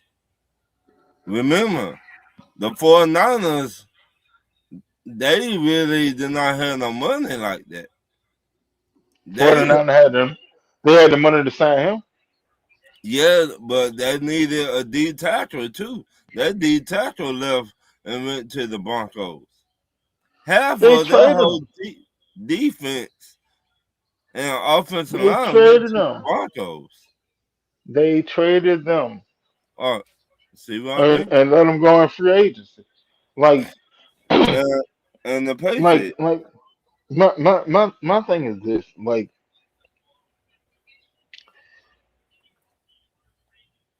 if you have talent in the house, you don't let talent out the house. right? You don't like. You just don't do that. That what That happened that to that that that Cincinnati, that that's like a dude having a girlfriend, not a wife, a girlfriend, Mm-hmm. and you keep letting her keep going to the club Yeah, you won't have a all the too time. long. You're not gonna have her too long. Right, And then the next thing you do, you sitting there looking on Facebook, you looking on Instagram, and she yeah, out here living her best life. right. With the next Well, dude, you let her out the house. You let her out the house. You kept letting her test the waters, right, and then when she found a current and a wave that was right, she left. Like, no, you don't do that. right, Like, baby, man, you want to go out? Come on, baby, date night. Come on, go and get right, dressed. Let's go. Let's go. But if you got a good thing, you keep that in house. right. You don't let it explore the world by itself. That's a You dub. don't let I her mean, test like, the yeah, water. you let her go out with her friends and stuff. You know what I'm saying? Same Right, way a team let players go out and they congregate and go out to dinners and it's team building stuff. Well, Cool with it. Go for it. Go for it. Go for it. But I'm not sitting there letting you just keep going to Colorado all the time to mm-hmm, go to a Nuggets game with John Elway. Like, mm-hmm. no, no, no. That's not Why would gonna I? No, that ain't gonna fly. Hold on now. Come on, reel it back in. You said, hold on now, you slipping. Yeah, reel it back in. Look, What? I got Steph Curry. I got Steph Curry right here. What? I got floor size seats for you.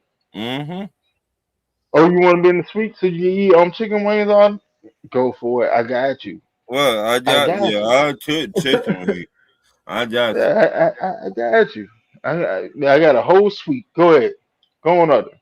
Mm-hmm. You want to take your girl? You want to take a couple girl? Go ahead. Shoot shit. Just Mm-hmm. don't tear my suite up. Mm-hmm. Yeah, like, no, you don't. Because at the end of the day, at the end of the day, you don't you don't play with talent Right. That like was like they are ordinary people. right. That was Cincinnati did. That's what a lot of teams do. Right. We've done it. We've done it. We've let talent look at 4 years Louis. Right. We knew he We was a had talent. monster. We had talent. We let him go. Look at Right. Devondre Campbell before Devondre took and nutted up last season. With the Look, 49ers. yeah. So all right, look at his career from when he left from Atlanta and he went to Green Bay Right. and then Then, he went to the 49ers. Look at right. his career. He was nice Could here. could could that talent not help us? It was in Yeah. house. Yeah. See, like the thing about the salary cap, like you can make the salary cap do what you want it to do. You just gotta be smart enough About on being able to do it. it. Right. You can like whoever you want to go get, you can go get them. You just gotta Like, figure it out. You gotta figure right. out the money. I think, in my opinion, we're gonna keep Kyle Pitts. We're gonna franchise tag him. We the more I think about it, on George Pickens, but I don't want his attitude here. Yeah, That but at the same time, like if I'm I put it to you like this. But to be honest, I don't think Dallas is gonna let him leave anyway. I yeah, think Dallas gonna sit there franchise tag him, that's what I think. to be honest. I Or think I think they're gonna franchise tag him and they clear up some cap space and stuff and they right, get him under the book and then they sit there try to build a defense. or get two wide receivers in the draft, or get No, one in free agent and get one in the draft. no. Get the dude from the Colts, the wide Who? receiver. Yeah, Alex Hill?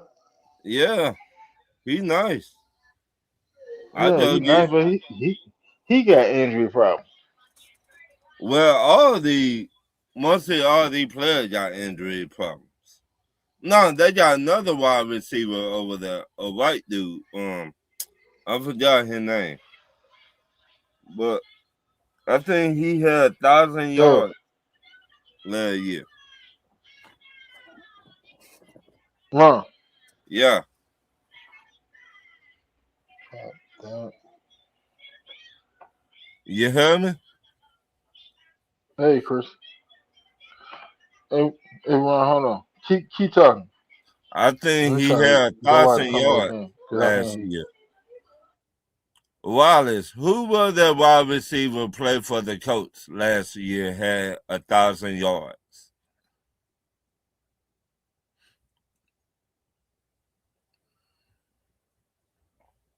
I know in one of them.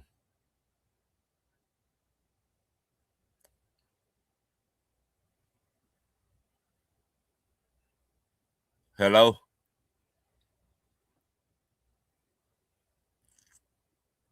Winston.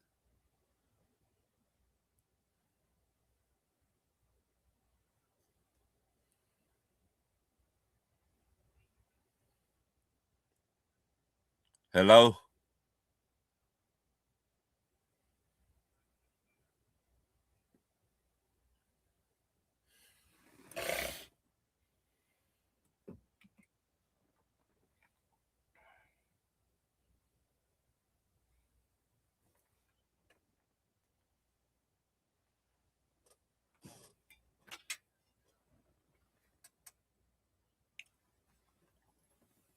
Who y'all think we should get in free agent as a wide receiver? Y'all tell me in the comments. Yo, Yeah, can you hear me? yeah, I know you know. Uh, There you but go. yeah, There you I think that dude with the coach had 1,000 yards go. last year. You talking about Alex Pierce? No, the other one. Yeah, another one that got over there. Who? Michael Pittman? It might be Pittman. I It mean, was I think you probably got a better shot of getting Alex Pierce Pittman. than Michael Pittman. Yeah. Shit, I just get him. Shit. That be your number 2 wide receiver right there. And get somebody in the slot in the Yeah, draft. but at the same time, Pittman. I mean, not Pittman. Pierce pretty much offer you the same thing that Mooner did, Yeah, and I can't trust your health yeah, at this time. Like I need somebody that's gonna be reliable, can catch the pass, take the top out of the defense.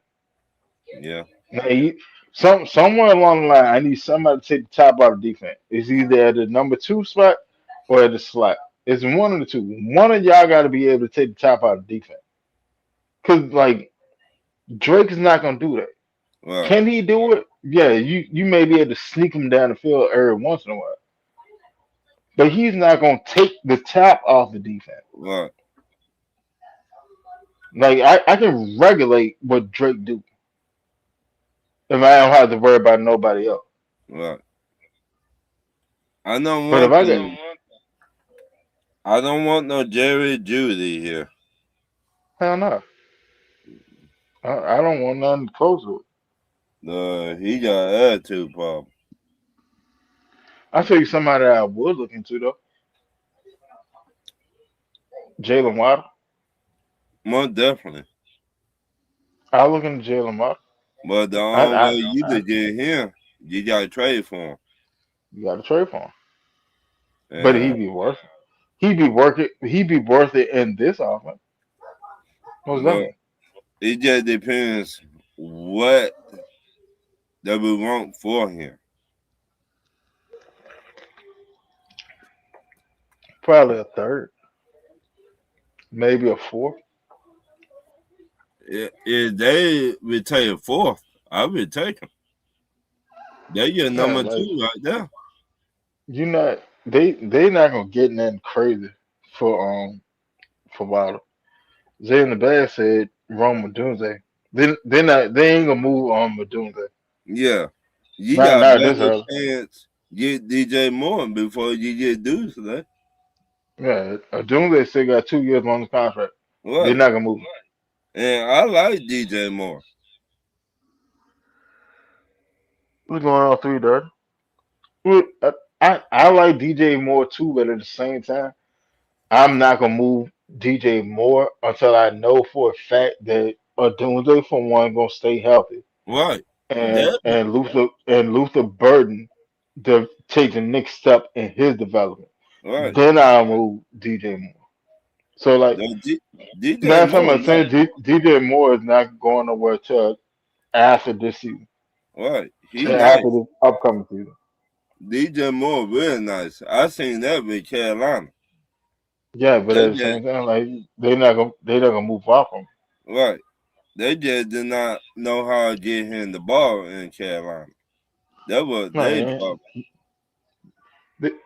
They didn't have the quarterback to give him the ball. Right.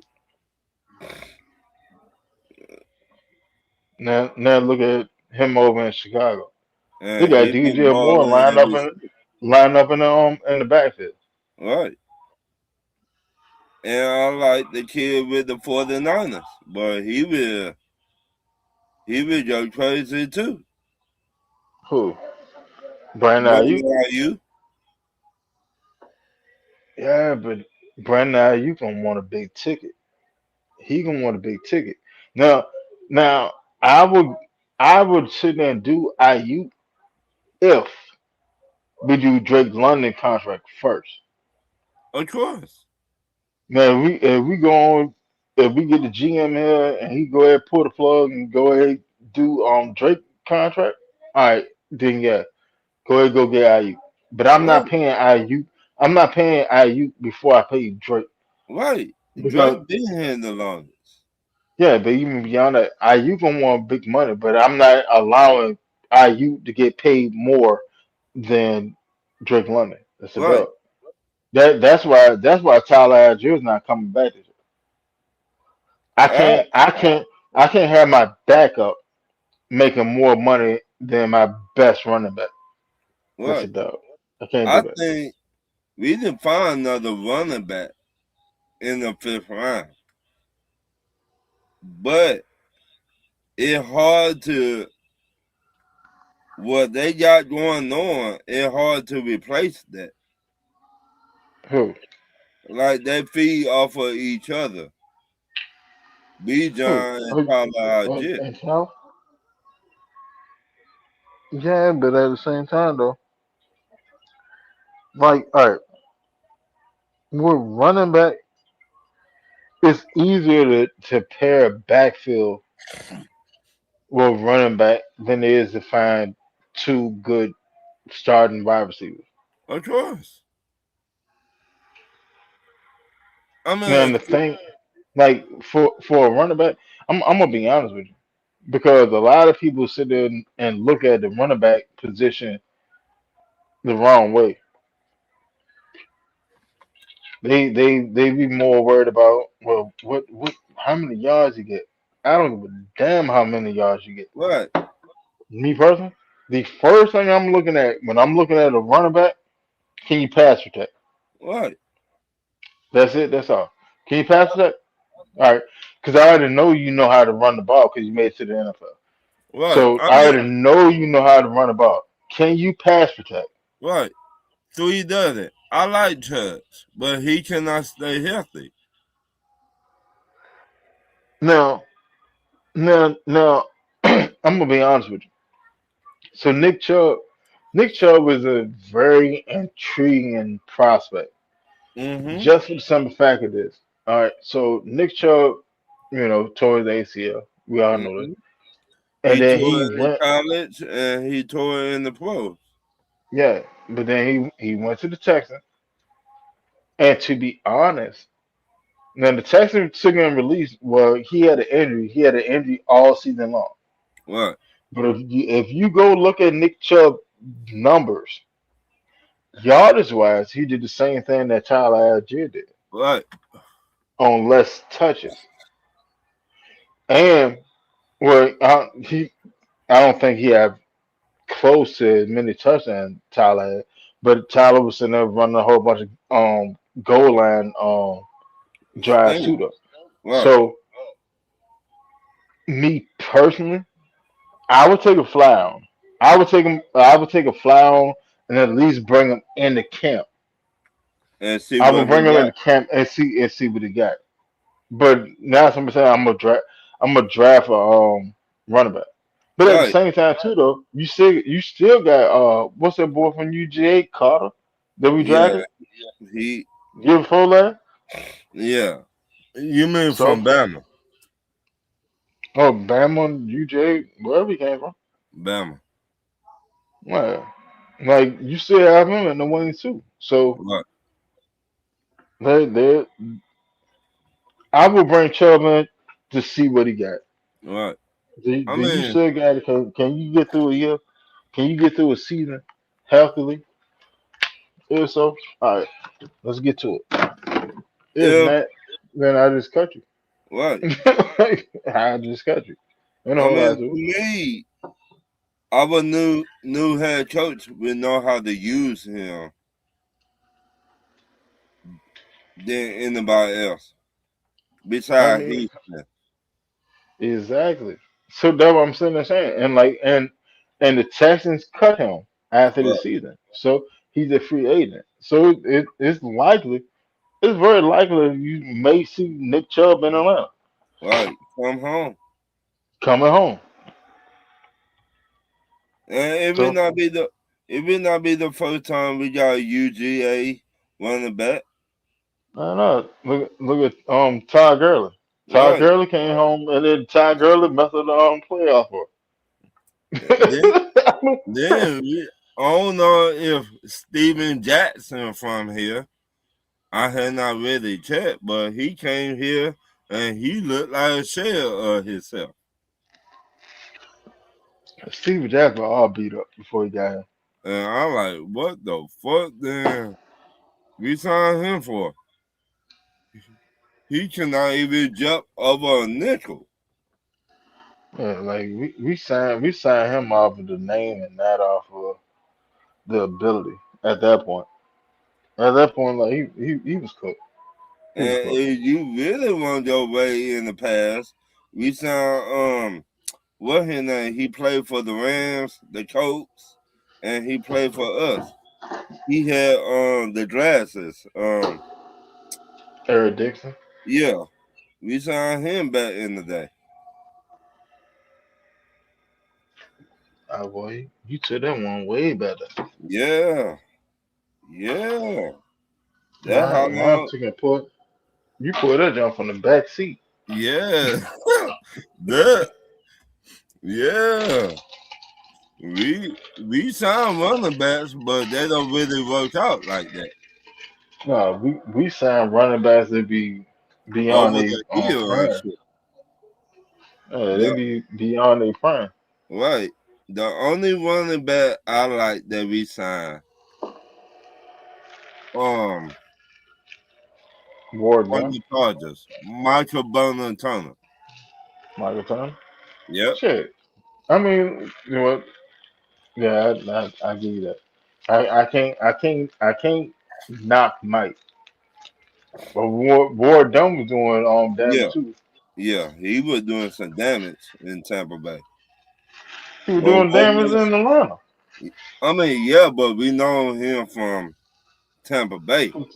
Yeah, and Michael Turner from the Chargers. Right. But what I'm That, saying is we that's seen Michael that's going to go get a good. Good.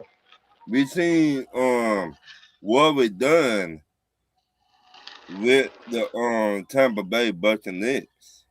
That's what I'm saying. Yeah, but We the ain't point really we was seen getting Michael Burnham Turner like that. We seen what we earlier. done all the time. No, you saw Michael Turner. You just Shit, ain't, huh? most time I seen LT.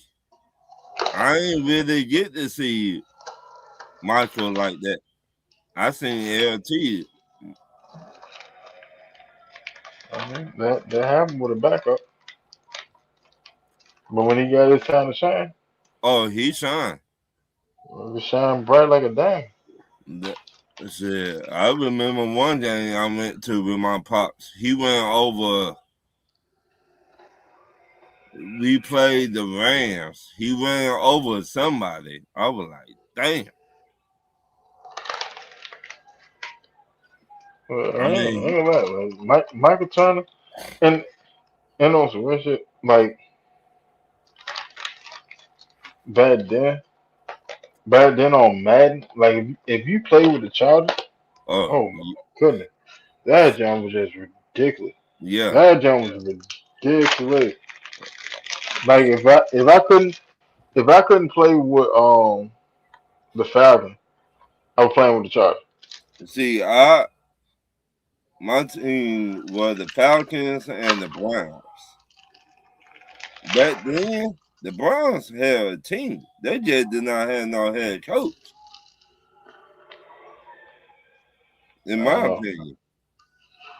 You talking about but they have who the heck coach? Eric Mangini today? Yeah, he wasn't really nothing, really.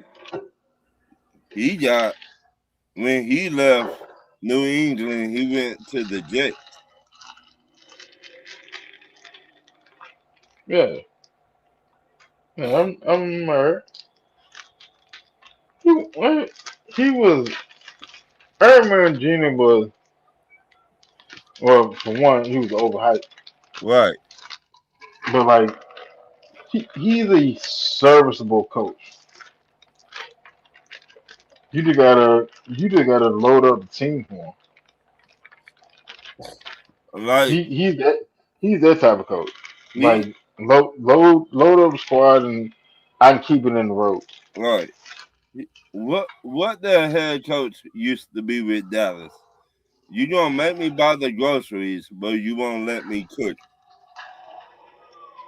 Who, Jimmy Johnson? No, they had he went to Dallas and he went to the Giants back Uh, in, back in the day. you talking about the And dude that came after Jimmy Johnson? yeah, Um, I can see his little sloth face. and he went to the Um, Patriots. talking about the dude without the beard and stuff, clean cut. Mm. Lord Jesus, He went to the Jets, he went to the Patriots, and he went to Dallas. Not the Giants, my bad. Not the Jets. I'm about to Google it. Cause now it's about to Pascal upset me. or something like that. Who? Pascal or something like that. Pascal. I think that his name is something like that. He was the head coach He was a head coach for the Cowboys. for the Cowboys. I don't know no Pascal. Whatever his name, he said, "You will let me buy the groceries, but you won't let me cook the food." Mm, mm, mm, He, mm, mm. he went to Dallas, he went to New England, and he went to the Giants. Come on, Barry Switzer, No, Ray Phillip, no,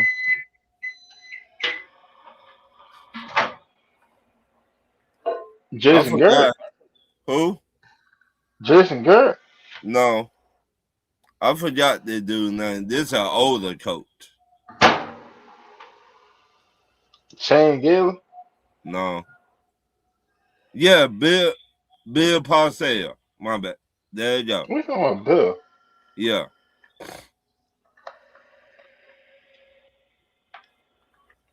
Bill was in the Patriots before he got to other. mm. Well, come on in here. Right back in the comment, Uh that little knob here fucker. huh.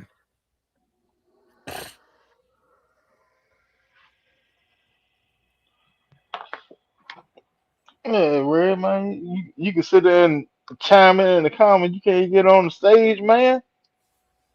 A Millie What's going on, Mill. bro? Come on in here, player.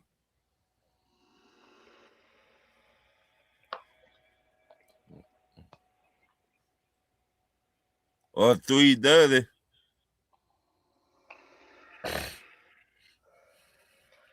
Mm. Yeah, he was nice to me. Bill, Bill, he was nice. Yeah, big tuna. Yeah,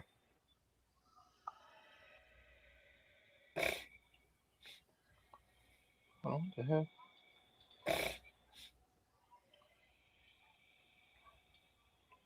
but I'll talk to you later, Winston. You be easy, my guy. Shit, man, I'm about to shut it down. Yeah, to be honest, I hadn't planned on being on here this long. Damn. To be honest, I didn't want to do a little quick little jump, about an hour or so. What?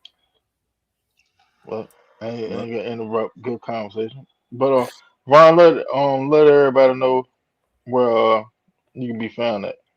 Man, you can find me on Talk Your Ears Tuesday nights around 8 o'clock. We be on YouTube, Instagram, Twitter. You do also find me on Monday Night Madness. I did that last night around 12 o'clock. Um, YouTube, Instagram, on Twitter, and you can also find me on the other show. I forgot the name of it on Monday nights around 7 o'clock. Man, you got But more job than Stephen A. Smith, man. I try to get it though. People don't think I'll be doing jobs, podcasts like that, man. And look out for Pops and Henry Brothers. They be coming on Thursdays, Come on, 8 o'clock. 8 o'clock, 8 or 9 o'clock. And so Uh, be looking out for them. And y'all keep warm out there, dog. I know it's cold as hell. uh, And check on your friends and family members. Never know what a person going through behind closed doors. So that CTM something people are dealing with that in the real world right now. So, all right. but Let them know that you there for all the time, if y'all need somebody to talk to, call me on Facebook, dog. 'em. My DM always open. Anytime you Winston need to starting on talk, Facebook. call me on Facebook. Day and night, I'll be here. Wallace, you already know you my guy. 330, you know you my guy. Everybody in the comments, Millie Mill, you already know what's up. So y'all be easy out there. So no, you too, bro. All right. And it was Winston, one half of the eye test. Catch us on Facebook. We got two groups, the eye test. Catch us on Twitter, the eye test. Um, this was just a little impromptu show, just because the head coach introductory press conference. But we're gonna get into tomorrow deeper, most Most definitely. definitely. 3 days. You said y'all in the team, bro. Like last night we got down to like 7 degrees up here Man, in Virginia. it's supposed to be down in the twos in the morning. Yeah, Yeah, like yeah. When I got up, what was it Monday morning? It was like it was what 12 degrees. I want to say it was like 12 degrees. It was yeah, something crazy. it was like that this morning. So yeah, y'all keep warm out there. But And go ahead, man. and hey, if y'all don't got to go nowhere, stay home. Real talk. Because ice out there, snow out there. If you don't got nowhere to go, stay home. Real talk. The the other ices out there, Yeah. that's neither here nor there. Yeah. Um, Yeah. You said it, Mister. uh, but shout out to Ron for coming through tonight. Shout out to everybody in the chat. Most definitely show your loved one love. Right. Check on them. People go through like seasonal depression and stuff, and you don't even know it unless you sit there and talk with them. You know what I'm Right. saying? People sitting there snowed in, can't get out of the house, all that stuff. Man, check on your people, man. But Check. we will be back tomorrow night, 10 p.m. right here on the iTech. Start off with Falcon Talk. Mm-hmm. And talk about the conversation will go, but you're gonna enjoy the ride along the way. Thank Mm-hmm. y'all for coming out, kicking them with us tonight. Keith Smith, man, you done came, man, you You on came CP late, time, man. man. You on CP time, man. We shut the show down, but What? we'll be back on tomorrow night with the full crew though. We'll be back on tomorrow night, 10 p.m. But thank y'all, Ron, thank you, man, for coming through, bro. Anytime, my guy. All right, bro. Catch you tomorrow. Peace. All right, y'all. Peace.